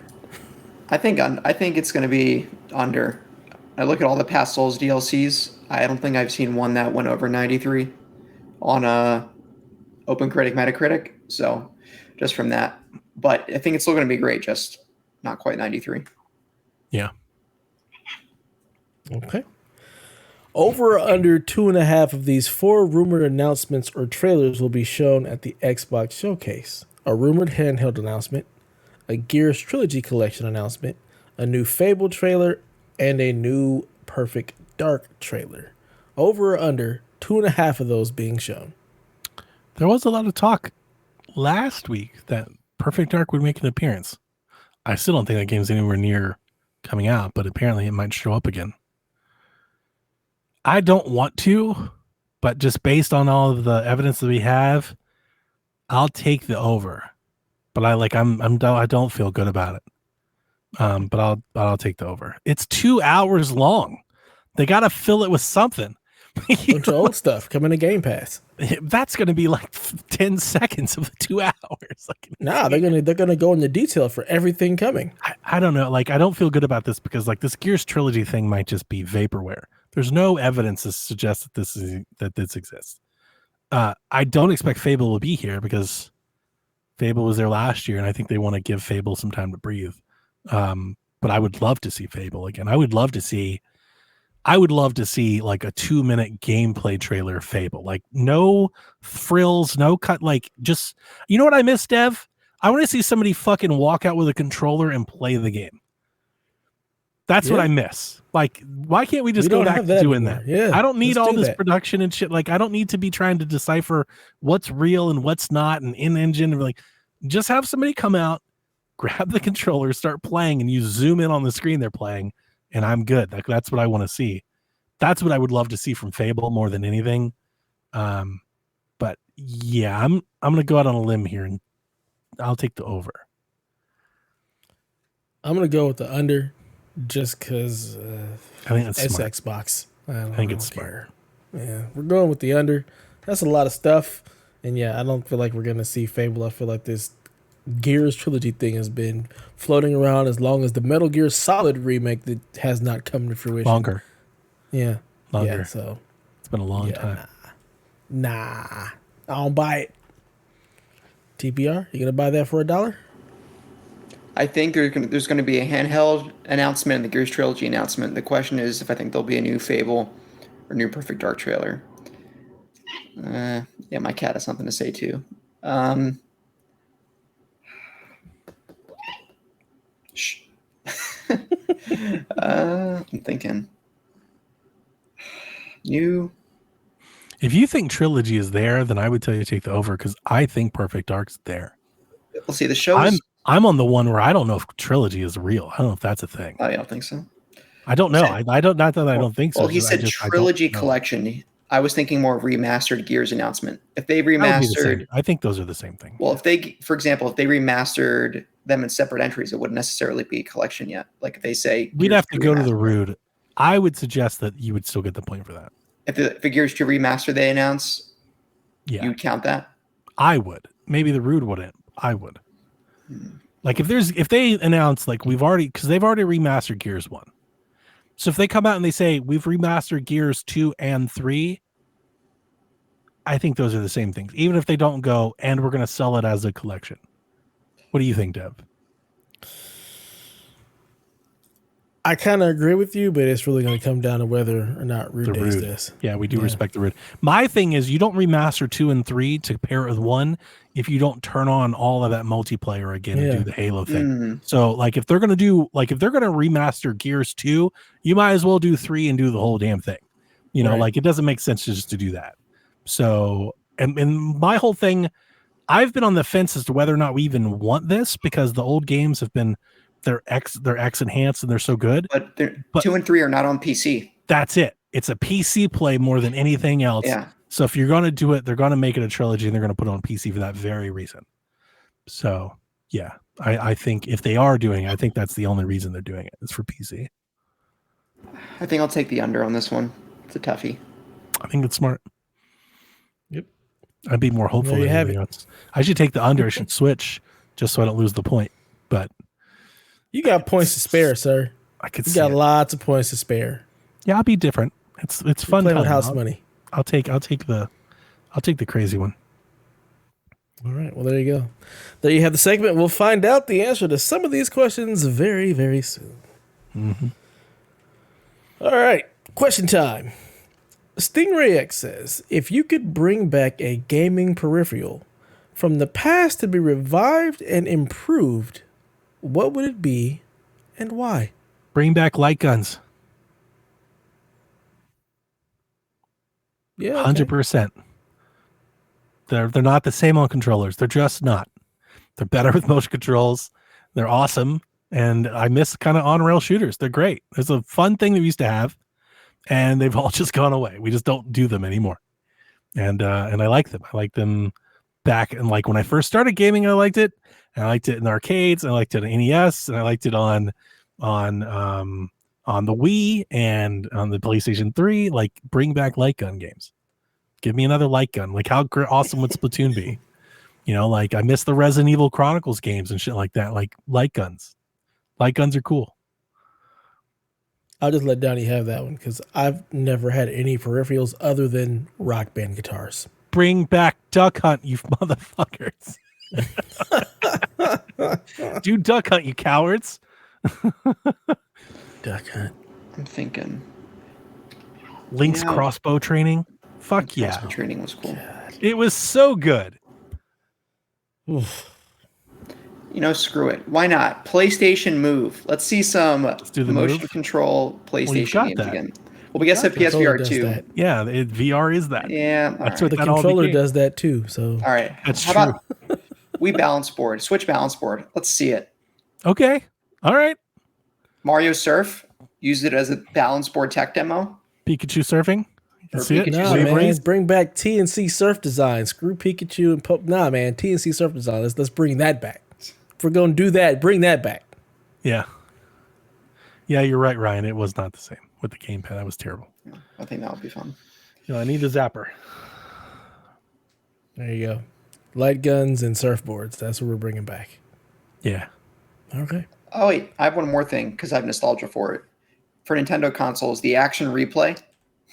Do you I guys don't know what remember? that is. You guys remember that? It's a cartridge, or in your Wii it was an SD card you could put in, or in your DS it was a cartridge, and it was basically your Game Shark for your Nintendo Oh, DS. shit, really? Oh, you mean the I didn't know Game you could do Genie? that. No, The Game Genie. I was called a Game Shark. I was a Game Shark kid. well, Game Shark for Game Boy. I think Game Genie for the NES. I never played any of those on But NES or Game Boy or the DS equivalent Wii. was Action Replay. If you give yourself like 99, like 9999 rare candies in Pokemon, or 9,999 Master That's Balls, crazy. or Mario cheats, or unlock this, unlock that. I didn't even know you could do that. You're blowing Yeah. my mind here. Check That it is out. awesome. Action Replay. I only DS did the Game Shark on PlayStation cards. It was just the memory cards.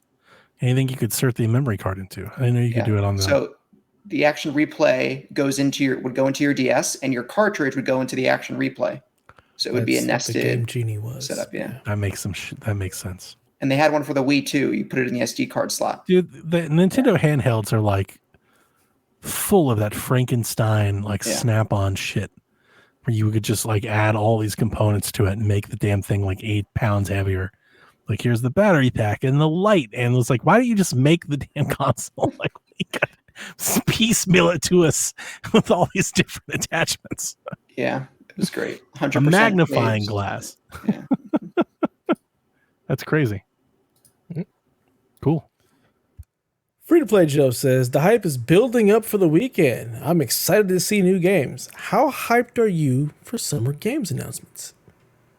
I'm like lukewarm. It's not that I'm not excited for the games, because I am. And I do think they're going to be very exciting, like when we actually see them. Because I think this year's going to be pretty good. I think Assassin's Creed's going to show out. I think Dragon Age will be there. I think there'll be a couple other that are going to be there. Star Wars. I think we're going to have a pretty awesome second half of the year here. You know, somebody asked me this on Threads too, and my response, or they didn't ask me, they generally asked, they're like, hey, Xbox gamers, how do you feel about the show? Are you excited? And I was like, I can't help but feel like reserved, or like almost like the word I used was like protected. Like with all the news and all of the missteps and the delays and the cancellations and the closures and everything, it's just like, I don't know. I can't feel myself being too over enthused right now.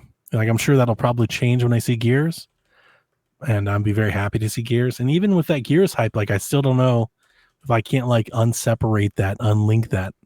You know, like, just because they showed an awesome new game doesn't mean everything's great again, I guess is more or less like how I'm feeling. Like, I don't want to let the hype of a game or a couple of games take away from how we actually are. Like, because that's kind of how at least online, it seems like folks are maybe starting to, oh, they're just going to show a game and everything's great again. It's like, yo, not everything is great. And they got to fix that.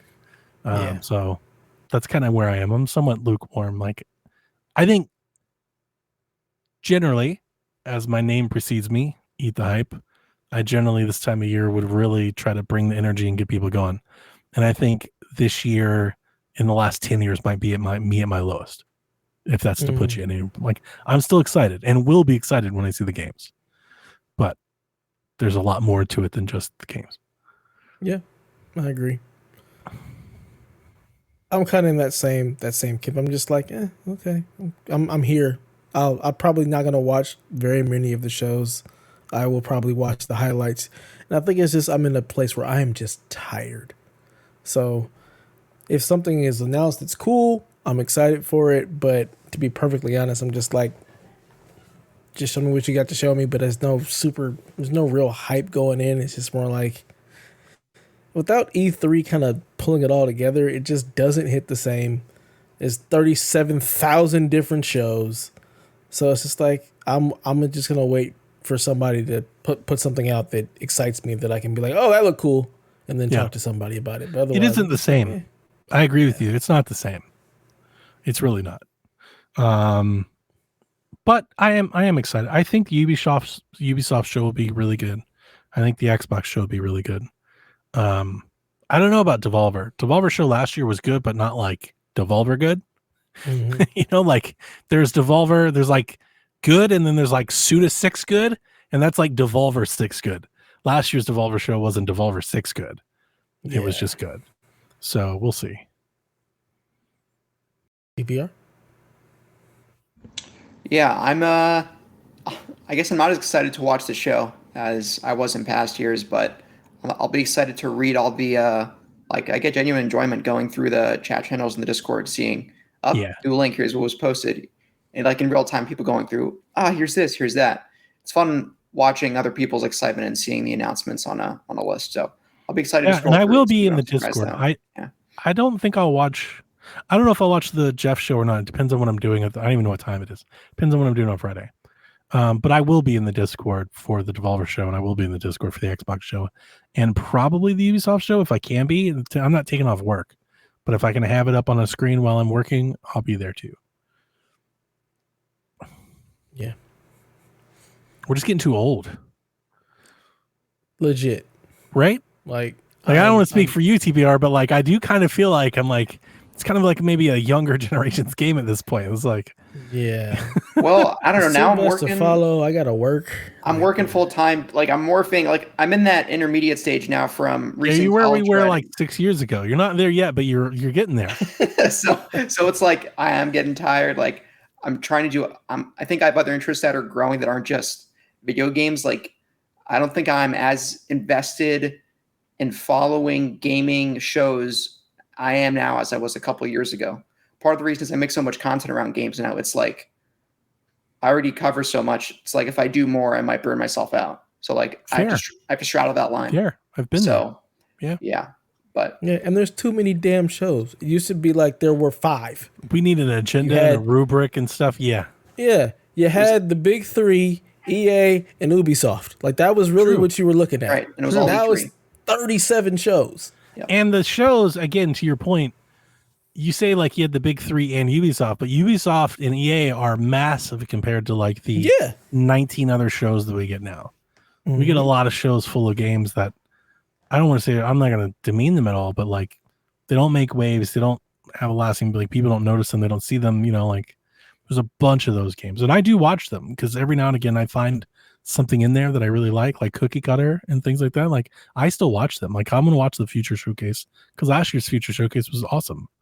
But it's hard to keep up with it. You can't possibly watch all of them and then report back on the 1,000 games you saw that week. You know, so yeah, it's difficult.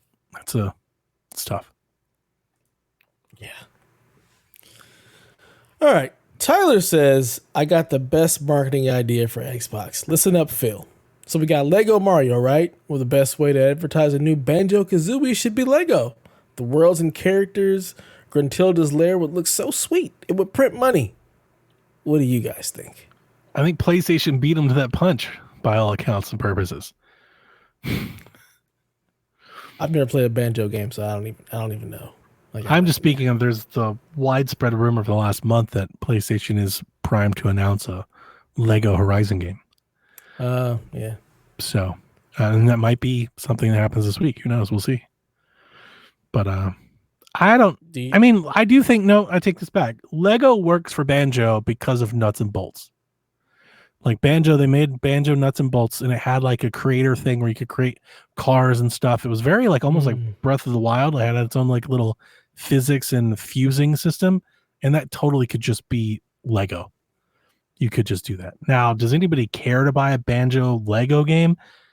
Rebecca and I talked about this recently, and I'll just take her opinion because she probably knows more than me.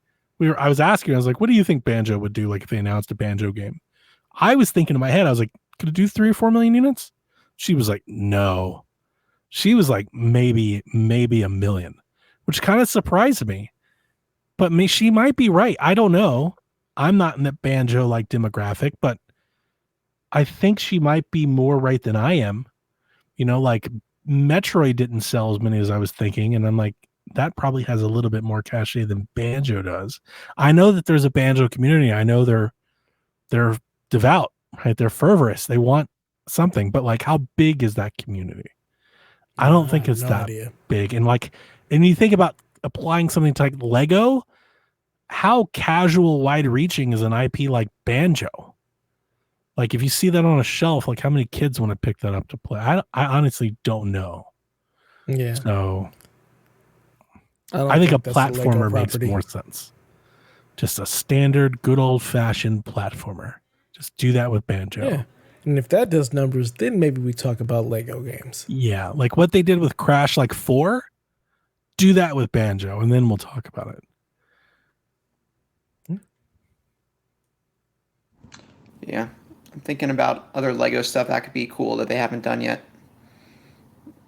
I don't know. Halo? Seeing what like Halo or Gears, these more gritty franchises that are, what I'll call M-rated, bringing those over to Lego could be some fun comic relief. I think Halo Lego would be fucking amazing. Especially for new generations. You want the Xbox FPSs to cater to the new gen, make it Lego. Lego. If you have like an open world kid shooter that's Halo, yeah, they're all like little, Spartans running around, and you can break into bricks and stuff. Maybe have like a little battle royale or something. I actually think that could do real numbers. This is it, Xbox. This is how you become Nintendo. All right, Lego everything. Well, they tried that with Forza, and it was awesome, actually. That was awesome. Lego Forza was dope. That was awesome. So Lego Forza. Huh? I don't think Gears works, but I think Halo does. I totally could see a Lego Halo game. That does work. But of course, Fortnite would just like put it in Fortnite. Fortnite is like Kirby. It's just like consuming the industry. It's just sucking everything into it. We're about to get like Tetris Fortnite, right? What? Why? No. I don't want to get killed by the T block. That's not cool. Everything's just becoming Fortnite. No. I resist that. That's just the worst. Damn Fortnite. It's ruining everything. Smokeless Joseph says, what are some of your favorite NBA Finals moments? Blocked by James. I mean, come on. Every time Boston has lost is definitely up there for me. Every time they've lost in the finals. Especially to the Lakers. Like it makes it even more, it's more sweet. 1,000%. Yeah. 2013 Ray Allen Game 6.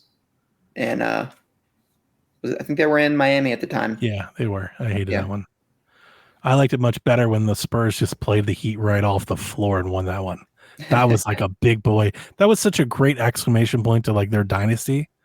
When they were like, yeah, we're old and shit, but we're just going to stomp this team one good time. I was like, oh shit, that was really great. But it's like, to me, it's not like a moment. It's just, they were really good. Like Ginobili was insane. I'm trying to think of a moment. As he says moment? Yeah, moments. Yeah, moment. Jordan just changing hands. That is one for me that I'll never forget. Yeah. That was great against the Lakers. That was beautiful. Let's see. Oh God, what's his face? Can't remember. I was gonna say Rozier, but it's not Rozier. Oh, who's the Mavs? The Mavs guard when they went there, when they were in the finals against the Heat. The guard. Jalen, no. They were in the finals against the Heat. Jason Kidd? What? No. Jason Terry. Thank you, Jason Terry. I was thinking Terry Rozier, but I'm thinking Jason Terry. When he just came up across half court and splashed that three in LeBron's face. LeBron's face, man. He walked right up to the best player in the world and just dunked it on him. And likewise, very similar shot when Kevin Durant did the same thing with the Warriors. Like the series was over. Those were big momentum, like we're better than you shots. Like we're better than you moments. I think of those when I think of the finals. Jordan also hitting all the threes against the Blazers and doing the infamous. Yeah, that's another one good. For me for sure. It's very good. The Cavs, I didn't even watch in real time. I couldn't. I was going to have a heart attack. I was losing it. So I watched most of those games on replay because I couldn't stand it. Those are some. Imagine that was getting swept by Houston is another moment for me because Shaq just got destroyed by Hakeem. That's true. That was like my first finals series that I really remember as a kid getting into and starting to watch. Was that one and the Bulls and the Jazz? Remember that steal that Jordan got? Yeah. Mm-hmm. That was a good series. Yeah. Trying to think, is there anything more recent for me? Do you remember the great rock fights between Detroit and San Antonio? No. Mouse in the Palace? Or was that not even the finals yet? That's not the finals. That was just a regular-ass game. This is a regular-ass day in Indiana when players are beating the shit out of fans and stuff. Ron Artest, my man. Ron Artest was minding his business. Yeah, it wasn't. It was Jermaine O'Neal. He was just laying there, just minding his business. And then a fan threw a beer on him, and that was a wrap. Delvin somewhere was like, "Get him! Like, Delvin is an agent of chaos. We talked about this before, right? Yeah, he loved it. I was like, you can't love it. He's like, he's so Miami. He thinks it's wrestling. There's so Miami in him, and he'll come off he'll act like he's proper, like he's above it, But then the moment you give him the chance, he's like, "Fuck, I wish he stabbed him." You're like, "What?" Jeez, Delvin. But he is that. It's in him. Yeah. It's in his DNA. It just comes out. He's like, "Get him." Yep. Speaking of Ron Artest, the 3-pointer he hit in 2010 saved the finals for the Lakers. Yeah, I remember that one. That was a good one. Thinking, you already had blocked by James on the list. 2017, 2018 finals were boring. It's not even that finals. It's the Kyrie shot for me. Blocked by James is the call. That shot by Kyrie was filthy. He shot offhand. He dribbled offhand and did it. Oh, that was nuts. It was so good. Yeah. It's like a fake pump fake. He switches hands and they're waiting for it to come back to his shooting hand. He fakes, and then when he gets caught, then he just releases. And it's all one motion, and just best shot in Cavs history. The clip on Team USA when he crossed up Kobe in the back, Kobe, Kevin Durant, James Harden, and Carmelo Anthony all in the same play in a Team USA scrimmage. Kyrie's that dude. Yeah. In 2012, he was a rookie. You see what Drew Holiday said about him? Mm-mm. They asked him what's your game plan against Kyrie? He just said pray. This is the best on-ball guard defender in the league. Yeah, pray. Kyrie is that dude. It's all about it's just all a matter of Kyrie. Kyrie might be the most, I want to say talented, because talent and skill. He might crafty. Be the most. He's the most skilled player with a ball. He's the most gifted player. When he's on and his head is when he's interested in playing basketball, it comes so easy to him. Mm-hmm. The things that he does that look routine blow other players' minds. It's so difficult he is equally able to shoot with both hands, to drive to both floors. He can cross you over both ways. He can spin. He can shoot. He can shoot off balance. I know that sounds like a thing that most players cannot. No, most players cannot do that. They The cannot stuff that do he that. does And is absolutely then- insane. Isn't he undefeated in closeout games? No, they lost. They lost to the T-Wolves. That was his first. That was his first one. closeout game. So he's like yeah. 13-1. He's hit so many game winners. He also has he sneakily has that clutch gene. Not sneakily. He has that clutch gene. Yeah, but he's not known for for it. It's not like his reputation. He's not like a closer in people's minds. But in his mind, he's a killer. Yeah. Like when he's right, he's like, I will send you all home. Like Kyrie thinks he can beat 1-on-5. Kyrie's like, I can just beat the whole That's team. The sad part. He's that dude.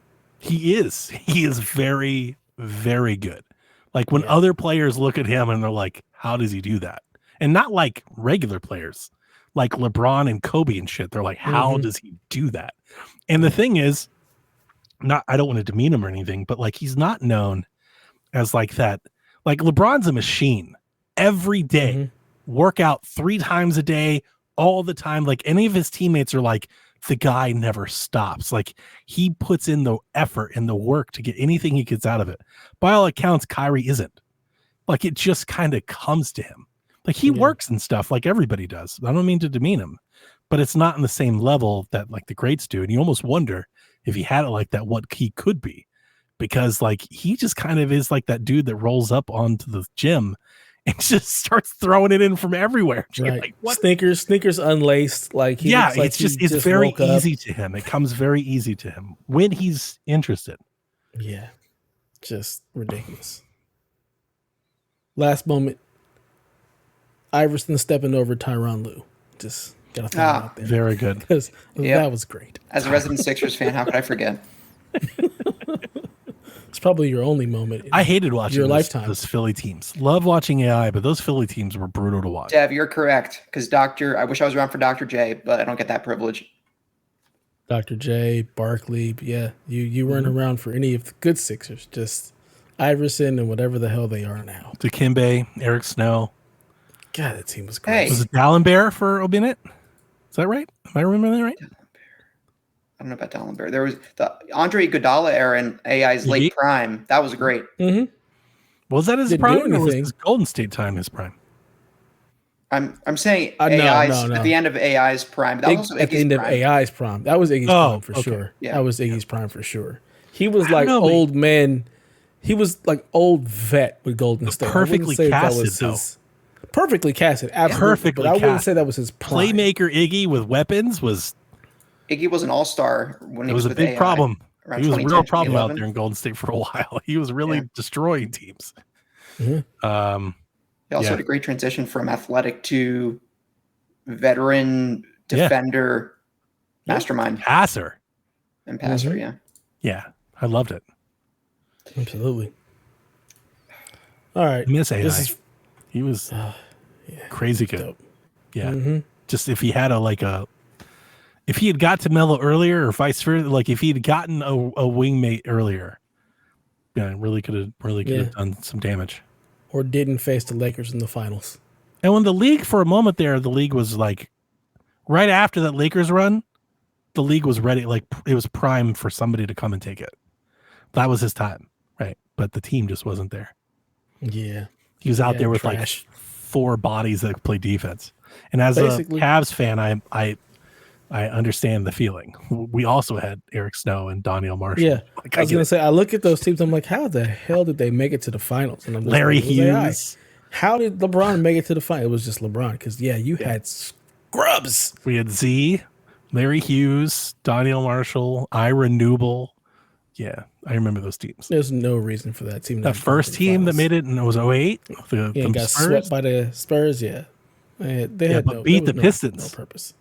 Right, But Boobie Gibson. booby. Oh God, yeah, Oh, man. ridiculous. Kyle the Pug wants to know: does the Michael Penix Jr. situation in Atlanta hurt the former Washington Huskies star QB for the next 4 years behind Kirk Cousins' 4-year contract, or does Penix Jr. get time to learn being a backup for Cousins? All right, hold on. This guy's name is Penix. His name Yes. is Phoenix. Yeah. How hard has this been drilled into this guy's? How much people made fun of him for this? Or I have no idea. I would doubt it. If you see the guy, he's probably bigger, stronger, faster than everybody he's went to school with. I wouldn't go try to make fun of that dude. Maybe that's what gave him motivation to. Yeah. He's like, what the fuck did you say? Yeah. If anything, people were saying it behind his back and not to his face. Right. And he probably didn't care because he was that dude. Yeah. He was awesome. I remember when the Buckeyes played him, he started at Indiana before he transferred to Washington. He's kind of a one-man wrecking crew in Indiana. To answer the question, I don't know Kyle the Pug, but here's my general take on just your question, because I don't really follow the Falcons a whole lot. I like Cousins. I think Cousins is a good quarterback. Contracts don't mean shit in the NFL at all, ever. They can move teams and move cap and get off of it and trade, and who gives a shit? I will tell you this. Michael Penix has been an often injured player multiple times. I think he's had multiple surgeries and stuff. It might be good to let him ride the bench for a couple of years and train and see if he can just even withstand the training. And then also, if he sees the field and starts lighting it up, like every team in the NFL does, they will ship off Cousins for draft picks to whatever team wants him to next. So I don't think it's going to hamper his development. Did it hurt Rodgers to sit and learn? Like, does it ever hurt anybody to sit and learn? I don't think it ever hurts. Nope, not anybody even a to sit little and bit. learn. I think what especially hurts quarterbacks is when you throw them out too soon. That's what hurts the most. Like that kid in for the Jets. Like that kid they drafted, just threw him out there. I think that kid is. I've seen him throw the ball in real life. That kid is really talented. He's very good. And I don't think him out there trying to win on national TV with the New York media and everything breathing down his neck. Yeah, I don't think that did that kid any favors. Not at all. Not at all. See the BYU kid? I forget his name, but he's got a cannon. I don't remember his name, but he's got an arm, man. Jimmer he can Fredette. really sling it around. What'd you say? Jimmer Fredette. Jimmer Fredette. Wow. That's a name. Oh, speaking of a name I've heard of, do you remember Chase Budinger? Yeah. You know he's on the Olympic men's volleyball team? Yeah, I saw that. I was came across I was like, what? Talk about a transition. Like, didn't see that coming. Yeah. Wow. But I think Penix will be fine. I think Cousins will be fine. You know, watch Cousins go out there and win 9 or 10 games, and nobody will really care. The Atlanta Falcons. He does that all the time. He goes out and wins a couple of games, and then loses in the playoffs. Just another season. Falcons fans, and he'll put up crazy numbers. So I like Cousins. I always have. I do too. I liked him in college, and I think he's underappreciated because of that. I agree. Yeah, like he goes to the playoffs, and people are like, he sucks. It's not he sucks. You can't win it by yourself. Football, more than anything, you can't win it. Like he is pretty good. Maybe not amazing. Maybe not the best ever, but better than most. Yep. Tony Romo is a great example of why you can be great and lose. That man would go out there and throw for 500 yards, 700 touchdowns, and they'd still lose. Somehow the defense would find a way to lose the game. Like, this is like the team sport. You have to have both sides of the ball Zach working. Wilson. Thank you, Smoking Joe. Yeah, Zach Wilson. He's good. Yeah. But thrown out there way too soon. Yeah. TPR, I'm not answering your question. I'm not asking your question. You're here. So we're going to save that for another time. I asked this before Donnie said he wanted to do the show tonight. So there you go. Jay wants to know, how many copies do you predict Astrobot will sell on the PS5? If it sells for 70, how many would it sell on the Switch if it sold for 70? If it's sold on Switch, if they put it on Switch, it'd sell 10 million copies. Because that's like the barometer for good exclusive game on Switch. Like, if Nintendo makes a good game, how many 10 million or more games have Nintendo sold on Switch? There's like 25 or 30 of them. You know how starved people are for new 3D Mario. Yeah, like they literally have Nintendo on Switch. They have like 25 or 30 Spider-Man 2s. They have multiples of them, like just dozens. By the dozen, they're like, yeah, we've got games that sold this money. What I forget the numbers. We ran them, I think it was the month before last. Mario Kart has sold like 60 million copies. It's absurd. Animal Crossing has sold like 40 million copies. Yep. Breath of the Wild has sold like 35 million copies. It's insane. What Nintendo does with first party software is unlike any of the competitors. You can't compare PC games, Sony games, Xbox, like nothing does number. Dev, I think they sold like 10 million copies of Ring Fit Adventure on Jesus Switch. Christ. I could see that because of the pandemic too. Yeah. Yeah. And just the Switch Yeah. being a Switch. Yeah. Like Ring Fit Adventure has sold more than the entire franchise of Metroid combined That's ridiculous. on one system as an exclusive. That's a travesty. Ring It's, Fit? it's blasphemous. That's egregious in so many ways. Ring Fit is 15 million. New Super Mario, 15! and you know what's ahead of it? New Super Mario Bros. U Deluxe, 17 million. Of like a 7-year-old game has outsold Spider-Man 2 by margins, by a large. The crazier part is that none of these games are discounted. No, yeah, Super yeah. Mario Party, the bad Mario Party one Bad on one. Switch is 20 million. See, so Astrobot would at least get 10. I've got to give it that. Astrobot would get 10 on PlayStation. I don't know. I don't know what Astrobot's market for. I will go 4. Do you think we get a 4? I thought 6, 7. 6? I'm going with like 2. You know, it's just you guys. Let me look at what's the highest. 'Cause everybody's PS5 like- selling games. the packing game got a full game. I got Wikipedia up. Spider-Man 2 at 11 million. See, that's the thing. Every time I remember, I always have to correct myself because, like, the other companies, they don't sell games like Nintendo does. It's not the same. Nope. Like, you can't compare them to. Ratchet Like, and if Clank. PlayStation sells a game that sells 5 million copies, that's a pretty big deal. Like, that's a good deal. Yeah, Astrobot's gonna sell like maybe 1 million. All right, because again, I think people more will be than like, that. "Oh, Definitely the more than packing that. game is getting a full game. Okay, that's cool." That hurts. Like, it's this the reality of PlayStation. So I don't think 6 to 7, like I said, maybe around like, I don't know, 2 to 3, because Ratchet and Clank on- Rift Apart was 4 million. So on the PS4, these are old. On the PS4, Days Gone got to 7, Bloodborne got 7.5, Uncharted Collection got to 9, Ghost of Tsushima did 11, and I don't know how long ago this was. Tell but me what the platformers did. Ratchet and Clank did 6.5. Wow, that's a lot more than I thought it would be. The 2016 movie one did 6.5. Yeah. I wonder what Italian. did Little Big Planet do? It's a good question. That might be the most. Little Big Planet 3 sold 5 million units. I give it 3 to 4. Sackboy's Big Adventure sold 1.2. Yeah. This is my And that's point. the sad part. I brought that up on XP. I think maybe somebody sold something because I remember on XP, I remember when Sackboy released on Steam, it sold in the hundreds of copies. I remember that Mhm. story. Like, I think its first month, it sold like 600 copies on PC. It was like egregiously low. Like, nobody bought that game. And that's It's a like shame. this is like the Metroid of PlayStation. Everybody's like, it's great, but nobody's buying it.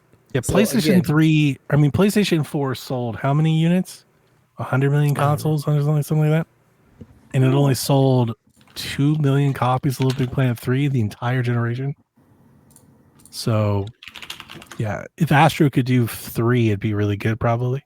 Yeah, I'm giving them 1.5. I hope that. So my caveat, my dissent to your point. Maybe in a year where they don't have a lot of other things to sell, maybe that number gets inflated a little. Because they don't have a Ghost of Tsushima or a Days Gone or Last of Us, right? Like, this is the game. This is the game. Like, you can Is get. it though? Yeah. Third parties, man. I I know, don't think but people are you like, know what I mean. I need this There's- first party thing on my there's still PlayStation. There's just Party other gamers stuff. out there that like really care about the first party. Yeah, I'll be very interested to see what it actually does because again, That should be our over under from Rude Days. Is over under like Don't give him ideas. 2 million? I don't. I'm trying not. if to it was hear more over about under Astrobot. 2 million, would you take the over or the under? I would take the over. I'm taking the under. What do you got, TPR? That's Over, more. under, That's 2 more million? like spite. Yeah, you just hate Over that. under 2 million for Astrobot. You know what's so funny? Sorry, yeah, TPR, but hey, So I I think was talking to over 2 Sturts, and Sturts over was 2 like, mil. I don't understand who could look at this and be upset or like angry by that this. I was like, I can tell you who. Yeah, I He remember works hearing here. What the Yeah. you talking about? Yeah, I think over 2. I think Astrobot can do over 2. I think so too. I think Astro can go. Also, it's going to be the start. No question, it's going to be the start of a new 3D platformer franchise for Sony. I think this game has an opportunity to lay a foundation for a second game that could double the sales. I'm so excited for Astrobot. It looks so good, guys. It looked incredible. Dev, did you see the Parappa bot? No. It was awesome. Yeah, the Parappa the Rapper bot. Yeah. I'm sorry. I hate Parappa. Oh my God. There's a bot just... There was Drake bot. Game is so Drake bot. stupid. Didn't you like PlayStation All-Stars Battle Royale? It was cool, yeah. But This is not like- Parappa. There's here never for been a Kratos PlayStation and- game that has more mascots in one title since then than this. Donnie, how do I feel about mascots? Hates them. I don't give a fuck about a mascot. The Philly Like, I don't- fanatic. I He hates don't cutesy care about- things. He hates mascots. I don't care about any of This that game stuff. is It's a just not for me. celebration of everything that PlayStation has been for gaming. Is what this Yeah, game is. it's awesome. That means absolutely nothing to me. This is What? This Dev, is who I I don't- podcast with. It's been I- integral I- for you for the past 10 years, if not This is who I more. podcast with. Yeah, it has been, but I don't care about the mascots. Like the stuff that I like on PlayStation is not like the stuff that they celebrate. I don't care about That's what it Astro. I don't care represents. about It mascots. represents all those memories. All the little- No, it doesn't. Not his Because I memories. don't really Come care about on. Drake like that. I don't care about Uncharted. I'm here for Ghosts. I'm here for Spider-Man. There's probably going I'm to here be for a God Gen of bot. War. That's going to all be in Astro there. Gen. That's cool. I don't need to see it in those games. I don't need to see it in Oh Astro my Bot. God. I don't care about the cutesy stuff in any way, shape, or form. I'm fine that it exists. I don't care about it. I don't want to hear My about it. retort, it's gonna not just mute it. cutesy. It's there's going to be creative stuff they do with it too. I don't care. It's still a platformer. Yes, it is. Do you It's see? awesome. This is what I deal I with. know. I said I don't Gentlemen, care. This is what Like, I deal I'm with on a just weekly basis. not interested in any way, shape, or form. Oh It's man, not that I hope your son I'm- wants it. I hope your son really wants the game, and he's. Yeah, It's we'll not never- gonna matter. he'll never see it. Yeah, because my He'll son never does not know. play my PS5. He is only allowed to play a PS4. The PS5 belongs man. to Dad. I hope he gets excited about Sackboy and then sees Astrobot on YouTube He one does. day, and he's like, he "What's has that?" Astrobots or Sackboy's Big Adventure. He's played a little bit of that. Didn't really like pull him in. So Okay, I might need to he play did. that next. He really did like Little Big Planet 3. He played a lot Little of Big that. Planet was really good. Yeah, he wants I to would love to- create. I So he hope did we all get the more of creative those. stuff. I think with Sackboy's Big Adventure selling so terribly, I don't know if we'll get another one. oh, No. But for me, I think that makes sense for Sony to keep licensing out. Like if they just want to have an ongoing relationship with Sumo to like make a Sackboy platformer every 5 years, I think it'd be a good thing. Because whether it sells well or not, this is the point I made on XP. I think it's important for PlayStation to have games like this that appeal to the family, to all ages, to younger players. Like not everything can be a 30-hour HBO epic about a dad losing some child on some depressing story. Yeah, it can. Like you need Yeah, a it little bit can. more than that too. Yeah. Well, then you'll be an aging demographic. You have to replace I'm those games. already an aging demographic, and I don't care They about have those to coming replace behind me. you and me with new players. They don't have to. They can die And out I after think I'm gone. I think things like Sackboy and Lego Horizon are the entryway to get people to play actual Horizon and other things down the road. and Astrobot. And Astrobot, yeah. No, I'm good. I've muted Astrobot. I'm so tired of hearing. Like, about how did this we find damn each other? Bot. Dev, how did we find you? Like, we've so Trash talk. It We are was the so- trash talk. diabolically opposed to each other, like on almost every opinion. We are That's why we literally found like each other. Wilbon and Kornheiser. Like we could Mm-hmm. not be like different. Like it's the same thing. You would post something in the Merge to the Games forum. I'd talk trash, and vice versa. It just works. We don't have to like He's like the same he hates things, all these but it things. works. And here I was like, they're making an Astrobot game and a Lego Horizon game. I need a PlayStation. I need a console. It's time to be back, baby. Can I get a Mod Nation Racers and a Little Big Oh, Planet? Like, God. let's fucking go. No. Nation Racers. Bring it back. That was a great arcade game. Let it So die. good. So Kill good. the past. Let it die if you have to. I'm just no. But yeah, I'm happy for all of you people who will be playing your Astrobot. I just Game of don't the want year. to hear about it. I don't want to hear about it. Game of the year. It's a game coming out this year, all right. Ken says, if you were to suggest a game and a PS version to a PS newbie, what would they be? So giving somebody a PlayStation console and a game to somebody who's never played PlayStation before. Which We have to pick console a and which specific game? console? Okay, so which console and which game? Yeah. Okay. I would go PS4. I think it's PlayStation's best console, and I would do The Last of Us remastered on PlayStation 4.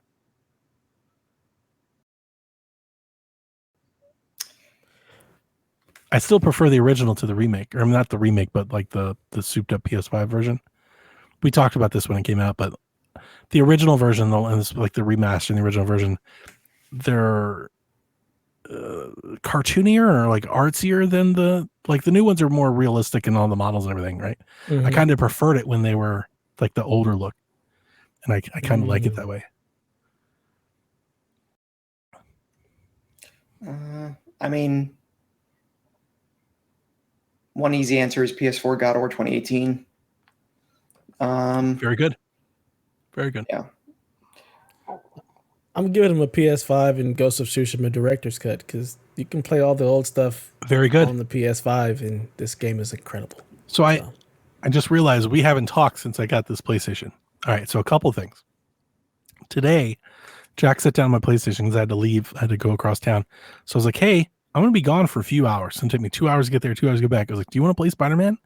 He was like, yes. So I sat him down, started playing Spider-Man. And as he's playing Spider-Man, he goes, so this monitor that you have, my LG TV that he goes, is this going to make all the games look better? And I was like, yeah, definitely is. He goes, so would Ghost of Tsushima look a lot better on that? I was like, 100% it will. It's going to look 1,000% better. He's like, so should I replay Ghost of Tsushima on the console? I was like, probably. Yeah. Like if you really want to, you probably should. Did you play the DLC yet? Yeah. I don't know. I think he's been playing it like nonstop. You'd have to check my Steam profile. I don't keep up with him like that, but he's been playing a lot on the Steam Deck. And he keeps telling me like he's on YouTube. He's like, yeah, I got it to like 42 frames a second. I was like, that's sad. But like he's really digging that thing. He's doing it. He's doing the thing. Director's cut, yeah. But when I unboxed it, Dev, and I unboxed it and I set it up and everything, and he came home from not from school. He was at I forget where he was. Anyway, he came home and he came downstairs and I was like, yeah, I got a new PlayStation. His immediate, he sees it and he goes, when did they get so small? When did they make the PlayStation 5 so little? And I was like, well, Dev on the podcast says this is the same size. He was like, what is he smoking? That's insane. It was the day after our podcast. I was like, I was dying laughing. I was like, I got to get you to talk to Dev. We can talk about Ghosts. Like, he did game. This. He goes, the old one was like this. Like he started making these big hands. The older one was like this big. He showed it to the TV that I have the 42-inch monitor. He was like, the old PlayStation would have been just as tall as the monitor.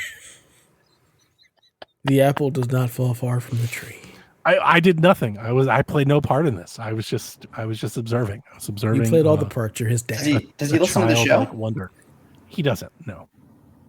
Well, he must have overheard you at least once when you were recording, talking trash on it. No question. You've talked about the size of the PlayStation rule it out since the beginning. But I will tell you this. I'm very keen on trying to let him have his own opinions and me not do them. Yeah. So, for example, oftentimes we don't share opinions. Oftentimes we're opposed. Like oftentimes I'm really teasing him. Like I'm teasing him about Ghost of Tsushima a ton. And I'm like, yeah, I'm gonna get a Shadows, like the good version of like I'm constantly fucking with him, about stuff like this. Like, because I like him to have his own, and I tell him often, he'll come and ask me. Like there are times he'll bring a question. I don't have an example, but I think you guys will understand what I'm saying. He'll come to me and be like, what do you think of this game? And like I can almost think of this. Yeah. I can almost tell that like either his friends don't like it or whatever. And instead of answering, I'll just be like, what do you think about it? Like, it doesn't matter what I think. I want you to be your, form your own opinions. Don't, who gives a shit what your friends think, Like I sure as hell don't give a shit what my friend. I don't give a shit what Dev thinks. Yeah. Vice versa. Like I live that way. So make I your own opinion. He told me the other day, I was talking to him about he told me the new Fortnite season isn't it. I don't know what that means, but he was like, yeah, it's just not that great. They all aren't it. he told me that he was playing I forget, Firewatch or something. He was like, yeah, I think it's coming back around. I was like, did it ever go away? I was like, I don't know what you're talking about. Like, when did Firewatch not become Firewatch? I was like, when did Firewatch not become cool? And he goes, like, just my friends, like, I'm trying to get them into story games because I like story games. He's like, but they all just want to play Fortnite. Like, that's his group. Like, they just play Fortnite and Sea of Thieves. Like, they just do these service things. And he was like, yeah, the new Fortnite is hitting. So we're looking for new games to play. Like, what can we play as squads and stuff, or play together and like focus on get stories. Ghost of Tsushima. That's Helldivers 2? 4-player mode. Yeah, you could do. I don't know if Haley has Helldivers, but we could. Now that we have the PlayStation, we definitely could do that. I mean, he could always put it on PC, I guess. I told him to play Far Cry because he's got a buddy where they play a lot of co-op together. Far Cry 5 co-op is so fun. And like do co-op together. But he's been playing. He just started like the Batman Telltale series. He loves the Telltale games. It's cool. He loves like the very like rich narrative games. Like he came to me. He's realized recently that he loves like narrative, like walking sims, which the apple doesn't fall far from the tree. Here's the funny thing. He doesn't know that I also really like these games. He's just like found these. And I was like, oh, if you like that, you should play like The Walking Dead. And he played and he loved him. And he played the whole series. He just like got lost and just did nothing but that until it was done. And now he's playing the Batman ones and he wants to do The Wolf Among Us. And, and every now and again, I'd be like, maybe you should try like Edith Finch. I don't know. I hear it's good, and stuff like that. But, I try to let him find his own way. But it's nice. Very fun. It's very rewarding, I guess, as I try to be. Because here's the thing, especially with teenagers, if you tell them something's amazing, they won't. Hate it. Exactly. Yeah. So you kind of have to let them think they found it on their own. So you just kind of give them a little pitch here and again. Like, I don't know. I hear on this podcast, they say this game's good. And, they'll be like, it is good. Like, or like the Ghost. Like he wants to play Ghost and I'll shit on it. And he's like, it's amazing. And I'm like, well, of course, I know it's good. But like, So he hates Astrobot, right? Based on you loving it? I don't think he even knows what Astrobot is yet. Honestly, I don't even think he even knows it's a thing. Good. You know what? No, I take that back. He did hear about it because when he saw the PlayStation, he was like, you heard about the new Astrobot game, didn't you? So he knows me very well. So yeah, somebody in his group apparently told him about it. But yeah, he doesn't. He gives a shit. He could care less about platformers. He doesn't care. Oh, I love this kid. He doesn't. Yeah, he's never even played Mario Wonder, and he does not care. This man, Jack, justice for Jack. He's great. Give him all the things. Give him all the things. He wants a damn Lego Deku tree. So I'm surprised you don't. $300? You out of your damn mind? I didn't know it was that expensive. It's absurd. Never mind. Legos. And by the way, I don't know. Expensive. Rebecca asked me, is it? She says Deku. I always said Deku. I've always said Deku. Okay. I have absolutely no idea because Deku. Is it Deku, or Deku? How do you pronounce it? We'll never know because they're not voiced. So who knows? I'm gonna keep saying Deku. Hey, listen.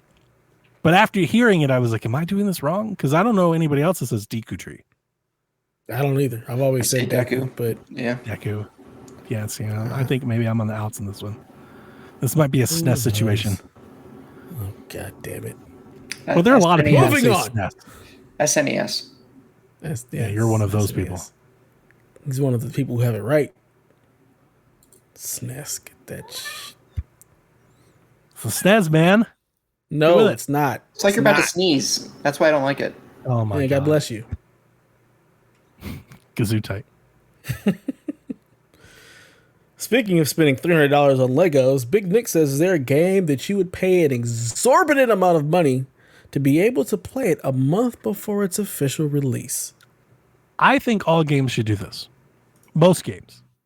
I think games should charge a really big price for like reviewer access. Sure. I personally wouldn't, because I don't want to play the broken version. You get like the 3-day early access thing. I think games should be like, look, we understand how important content creation is and everything. If you want to play this game the same time the reviewers from IGN does, so you can have stuff prepared for embargo or beat it, we're selling the game today at $150. Here's the one big possible issue I could see is in terms of spoilers for people who were just on the internet. Mm-hmm. You know, if you're just trying to, either you can't afford to, or let's say you can't afford to get the game, pre-order it, and then a lot of the spoilers of the story are floating around on social media. Sure. That could be a big, tough thing for a lot of people to deal with. You're right. But how is that any different than when the game releases for $70 and there are people that can't afford that? You're right. And here's the thing: if you don't want to be spoiled, you just have to stop looking. Like there's that's on you not to be like that's a right. That is out to protect you from that. Once it's out, there's it's true. You just have to tread lightly. Thank you, social media. Before I think you didn't have to worry about that. YouTube and Twitch and stuff, I think there's a shit ton of streamers and stuff that would love to get in early on like a big game. Like, hey, Assassin's Creed, all the reviewers have it today, and in 2 weeks, like the embargo's up, and I think you should, like, if you want to pay a super extra to get the game, I think it's a way to raise the game price without like raising the price of the game. Please like charging Yarden's content. I like what Yarden said. Easy way to make up for those margins. These poor companies on the verge of homelessness. That's fair. Would I pay extra money to play something early, not just to play it early? No.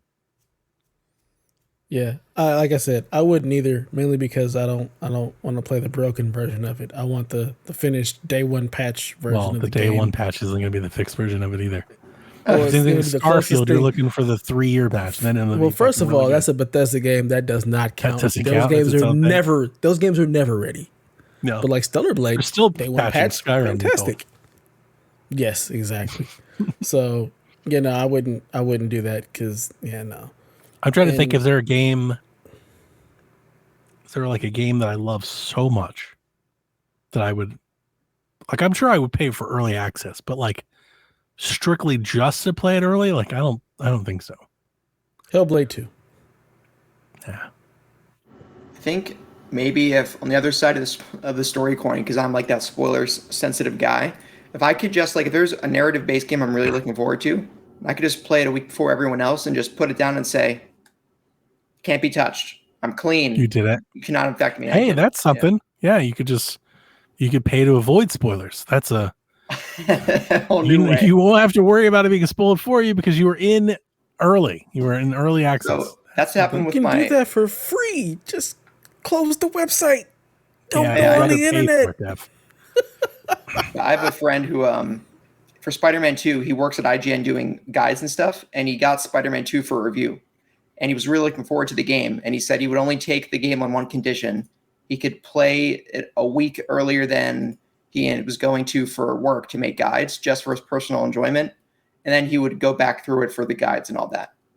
And they agreed to it. And he just enjoyed all by his lonesome, him working on it, just playing it for his enjoyment for like a week. And it was bliss for him. Yeah.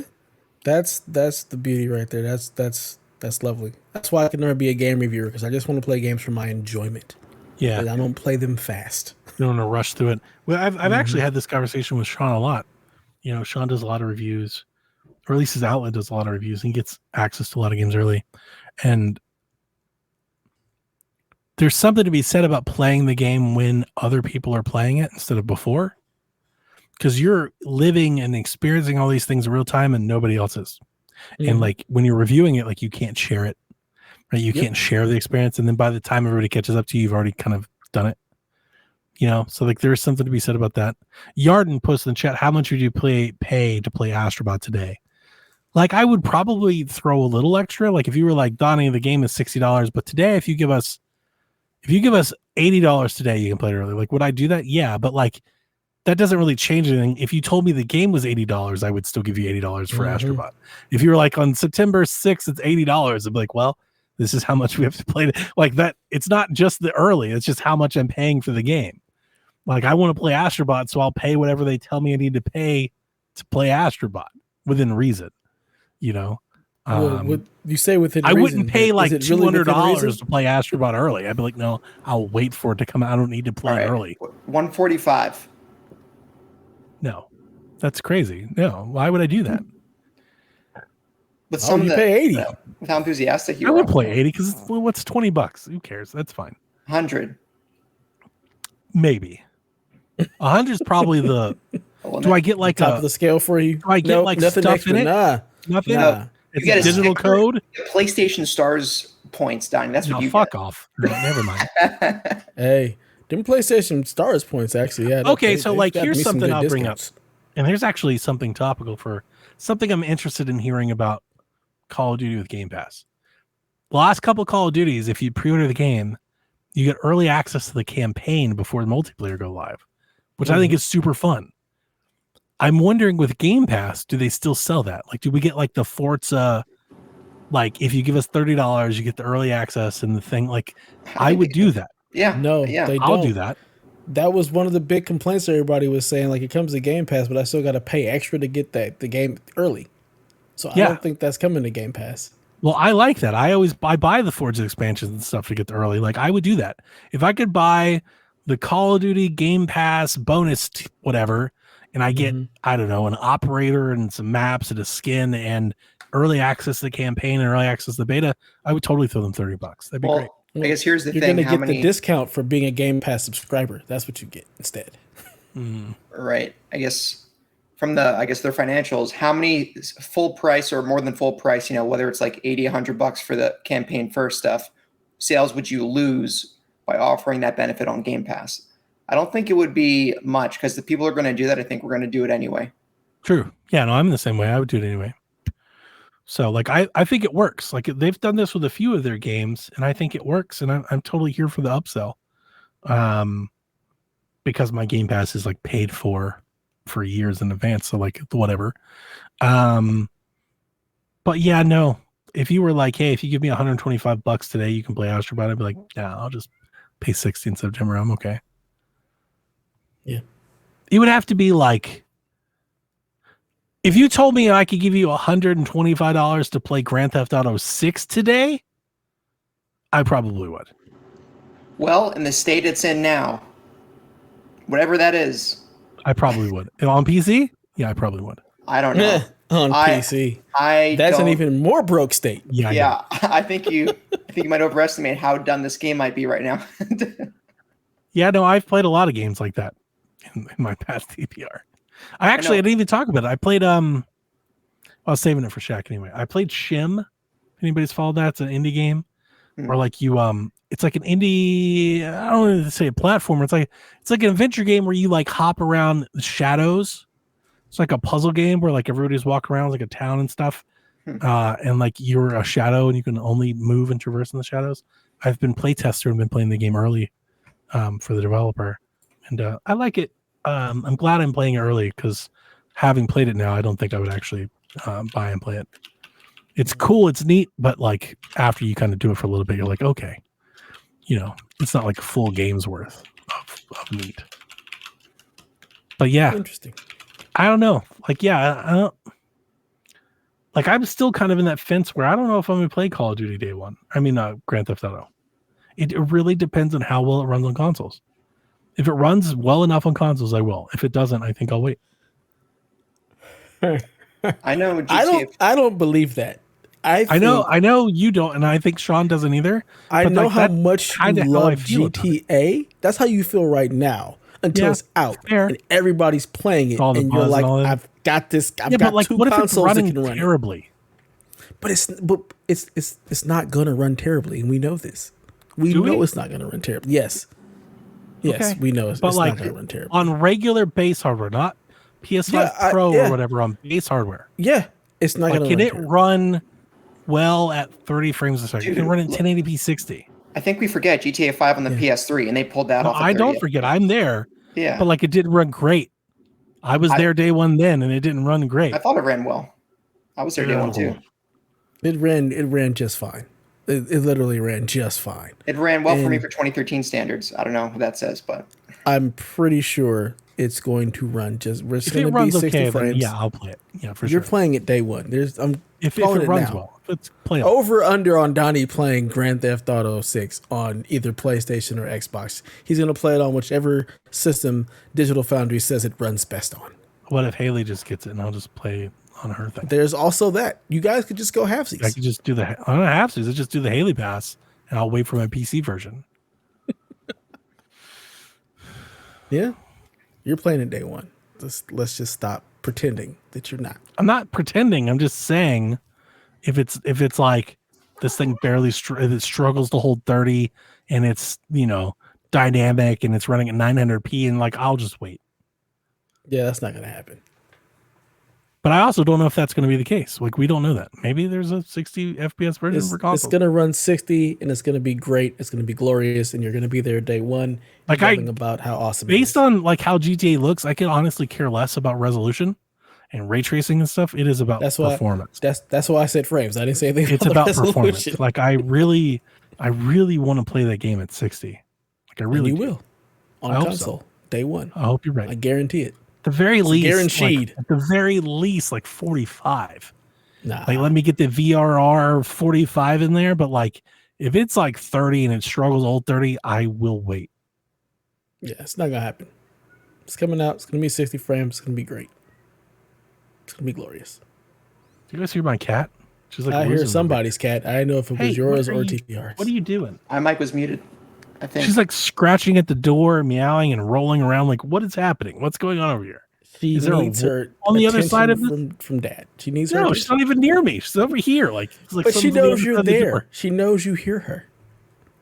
No, Yarden, I'm not getting a Pro for GTA. I have a Pro. It's called my Alienware PC. That's the point of waiting. It's like, that's the Pro. Yep. All right. Last question before we get out of here. I'll pick Yarden's just because he's here. Why not? Which Yarden one? says, if you could live during any time period, which would you choose? Maybe during biblical times? The Dark Are you out of your Ages, mind? The far future? When and why? Have anybody read the Bible? You have any idea what happened in the Bible? Right. Are you crazy? Right. Are you fucking nuts? No. Yeah, Yarden's insane with this one. Because first of all, do you know how far back I'd have to go? And then my lifespan is what, 30 years maybe? Not even 30. Absolutely. Right. Most not 30. Absolutely Here's the thing. not. Here's how funny I would put this. Here's how I put this question in. Do you know how far would you be willing to roll the clock back? Because for me, it's not that far. I'm not rolling the clock back at all. Like, I might roll the clock back like... Yeah, it's definitely not the case for you, I guess. But for me, exactly, I might roll the clock back like to like maybe the 70s, and like that's as far as it goes, dude. In terms of when you'd be in your prime or when you'd be born. No. It's the question is a time period. If you could live during any time, like if you could time machine your ass back somewhere where, like, honestly, nothing before the 1970s. I think I could go back to the 50s, but not before that. No. I absolutely could not. Dev could not. Thanks, America. Yeah. Well, it depends on where you are, Dev. Like, I don't not go south of Maryland. Even still, no. I'm not going back past the 90s. I'm not going to the 50s. Fuck. Actually, wait. Then there's the Cold War. Maybe I'll push that to the 60s. See, you know what I'm saying? Yeah. Like, I'm not going to the 40s. Okay, how about I'm not this? going to the Industrial Age. Post Civil Rights the Movement. 1800s. 60s. Fuck mid 60s. 1700s. Fuck medieval. Fuck Rome. Are you crazy? Right. No, they stoned people alive. They hung people on crosses. They burned people at the stake. Like, no, I'm not doing any of that shit. You're a heretic. You're going to get burned instantly, immediately. Yeah. And then if you go further back past all that, like, it's even worse. Like, because again, you're going to die of something before you're like 15. Or die of the flu at like 13. Yeah. You know, like, no, absolutely not. So the other question is, do you go to the far future? And actually, where we are now, still probably absolutely not. How far, like, the question is there a future at this point? How soon before we blow ourselves up? Good question. Again, the movie I brought up before, The Time Machine. Good question. Like that's, yeah, I don't know, but I don't necessarily think I don't want to go.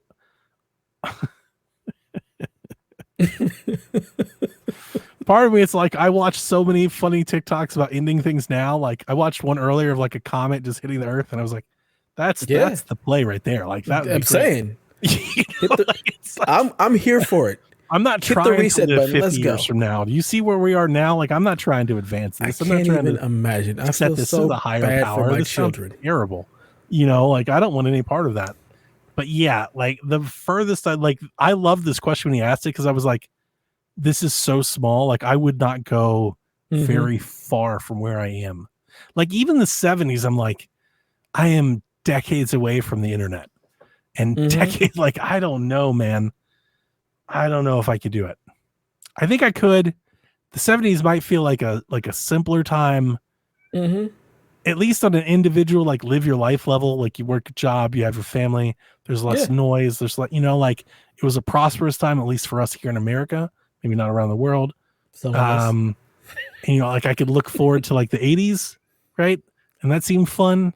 But like even then, like video games are decades away. Like, I don't know, man. I really like you sit back and think about it, you're like, oh God, these people, you were talking about Delvin. You have He's Magnavox playing like Odyssey. jumping jacks and marbles and shit. Like, what the fuck? No. You got Jacks. See, I could do that. I could easily go live in the 80s. I could live in the 90s. I would be fine without the internet because I lived for so long without it. So that wouldn't bother me at all. That just that's seems as boring. Far back as I can. You But have it like wasn't. 6 channels. It doesn't bother me. Like that's totally okay for me You because only that could was my listen life. to what was on the radio. You couldn't like if you had a song you wanted to listen, you couldn't just listen to it immediately. The funny thing is, I miss that. Like I am enjoying streaming. I'm enjoying streaming things that are weekly because now it gives me something to look forward to versus binging through everything. I'm like, man, I miss that. So I totally would be all right in the 80s and the 90s, but anything thinking, like, further back, I couldn't do it. New band drops an album. Maybe it's not out in print yet. I get to go pick it up. Listen to it. You know, maybe it's not out On yet. tape. Maybe it hasn't released physical yet. Maybe they released the a single. You can only listen to it when the radio plays it until the album comes to your town or whatever. Like that's Until you hit the record button and just record on the blank tape. But you've got to. That's what we did. I know. I recorded tapes too. Like I'm not that young, but still, I don't know if I would willingly go back and accept it. Like I'm decades away from like the stuff we have now. I'm going back to even like I'm decades like if I went back to the 70s, I'm decades away from saying Pong. Pong. Decades? Right? No, not decades. Like a decade? Like When did maybe, Pong come maybe 10 years, Right. if that. You're right. I'm saying decades. Like I'm Pong thinking came 10. out in 1972. Oh shit, my bad. I'm thinking like 80s. That's I'm what thinking decades. I'm no. thinking like home console Pong. Yeah, home guess. console Pong probably would have been in the late 70s. Yeah. Yeah. And like people are like, holy shit, this game is amazing.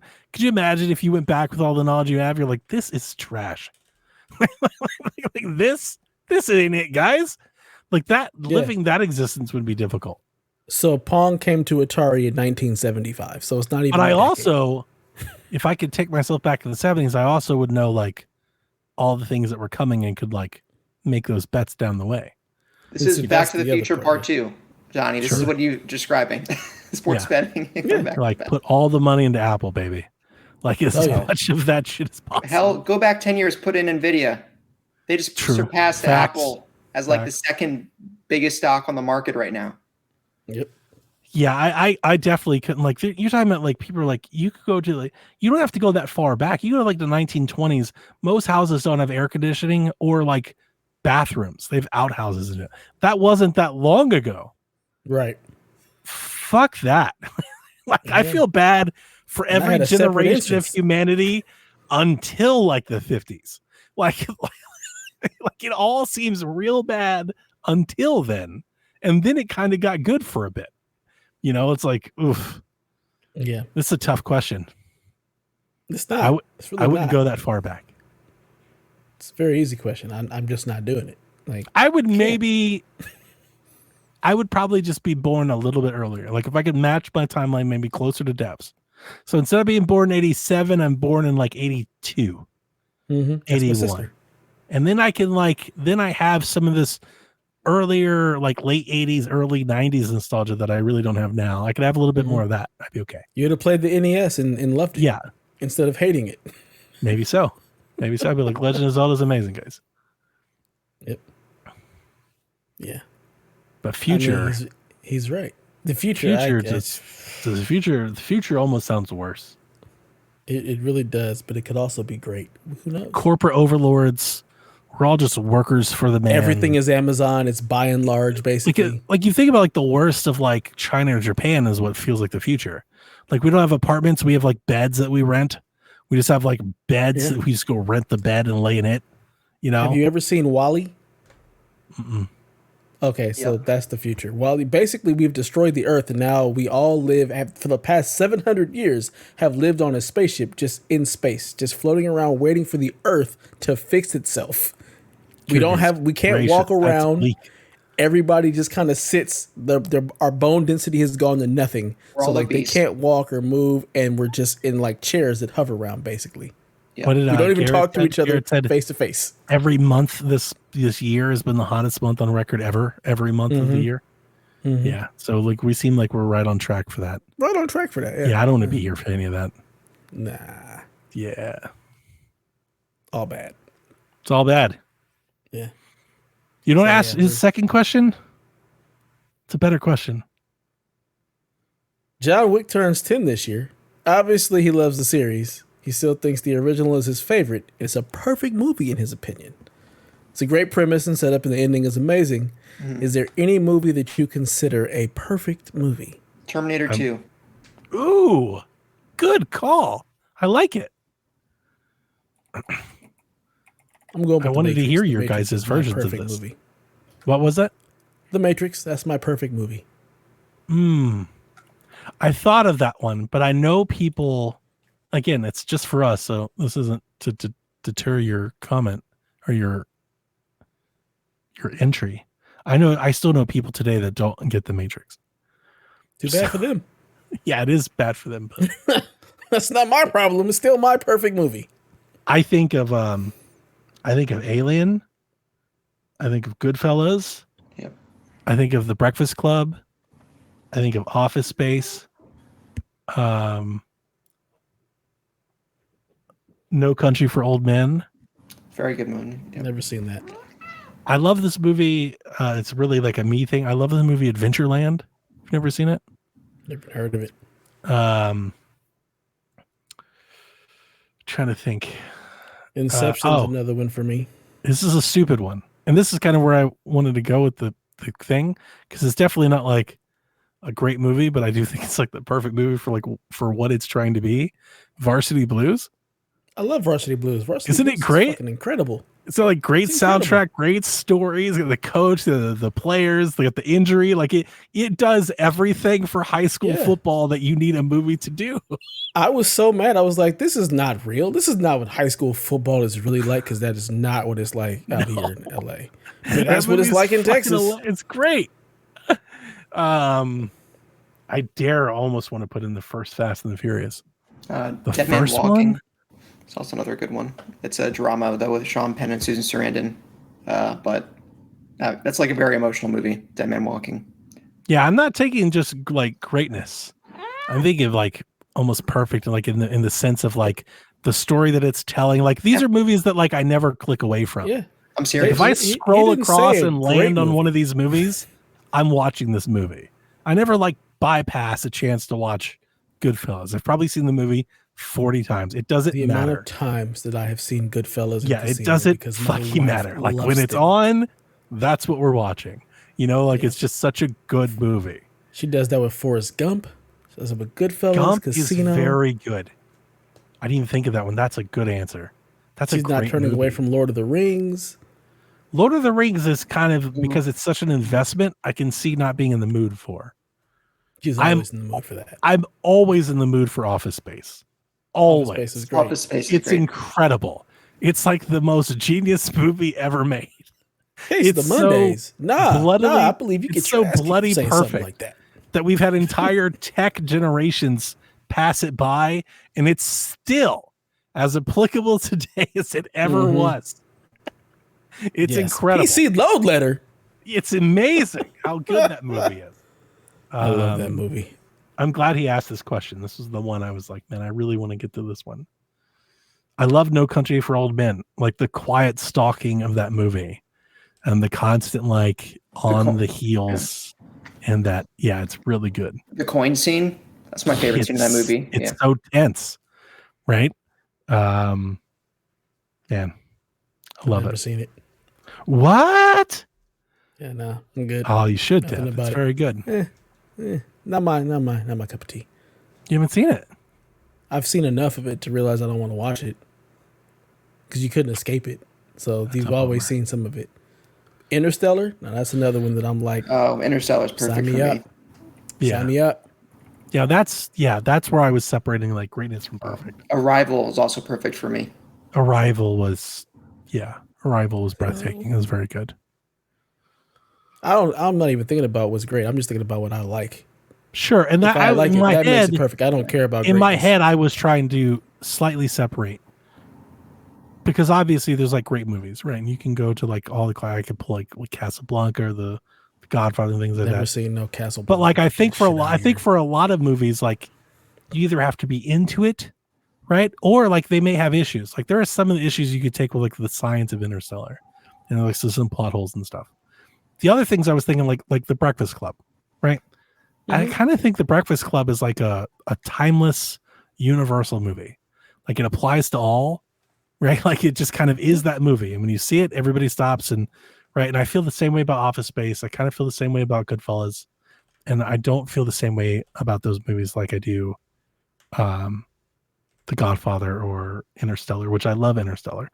Interstellar is like the most impressive movie I think I've ever seen like in theater.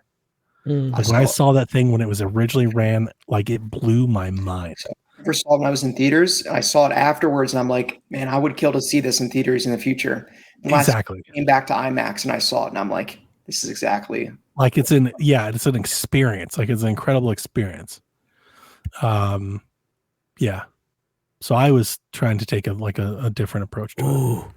Top Gun, also perfect. Good call. Top Gun is great. Yeah. Love that movie. Mm-hmm.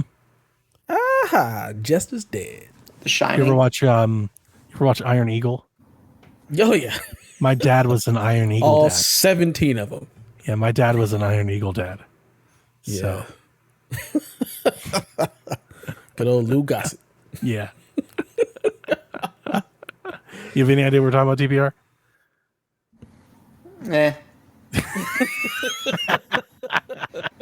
It's like we have Top Gun at home. Sort of yeah, thing. exactly. I know Top Gun, not this Eagle thing. You should watch Iron Eagle. Yeah, it's Iron Eagle. The first one and the second one is actually good, but the other ones are not so much. Oh, fuck me, Bloodsport. Oh yes, Bloodsport. Absolutely. Perfect movie. The movie's great. Bloodsport is awesome. And actually, in the same boat, I will nominate The Karate Kid. I mean, you have excellent, timeless movie. So good. Yep. 100%. Back to the Future. I love these answers. Back to the Future is great. Mm-hmm. Predator. Predator. See, I liked Predator a lot, but I don't think I liked it as much as I was expecting to. I don't like Predator as much rewatching it. I liked it a lot when I was younger, and now I'm like, Like, I hate to bring it up, but when I watch Predator against Alien, I'm like, this is no contest. It's pretty tough. It's stupid. That's the whole point. That's why I like it. It's not like big, funny dumb stupid, action fun. Meet the Parents is like, funny stupid, or like a Dodgeball. Just put Adam Sandler on it, yeah. And compelling. They're not so stupid that you turn away. Like I love Dumb and Dumber, the OG. I literally can recite every line in the movie, but I realize it's too stupid for like some people would be like, this is too dumb, right? Yeah. Dodgeball is still compelling enough. It's dumb, but compelling enough that most people will probably still watch it. I mean, I feel like The Truman Show walks that line really well. That is a great pick, actually. Never The Truman Show is very good. I think Cable Guy's better, but people. I don't think that's a. Never seen that one either. I think most people would go the Truman Show. So, Dev, you know the premise? Jim Carrey. I know what they are. I know what they are. Just never watched them. All right. I know both the movies. The premise. I think it's Would you go Any Given Sunday? Oh God, that's good. Any Given Sunday is great. Yeah. Oh, that's a great Steamin' Willie Beeman. Fucking Cap. You know. Oh man, so good. And speaking of actually that, and this is just us being men here because we've pulled so many sports movies. So what about The Replacements? That's another like movie I don't click that off. Movie is hilarious. The Replacements, hilarious. Keanu Reeves, Gene Hackman, Keanu Reeves. That must you gotta watch it. You've gotta watch it. It's nonsense and it's great. It is very good. Shane Falco, Ohio State great. Well, Buckeye legend Shane Falco taking the Washington Sentinels to the playoffs, man. Let's go. Get me the ball. Yeah.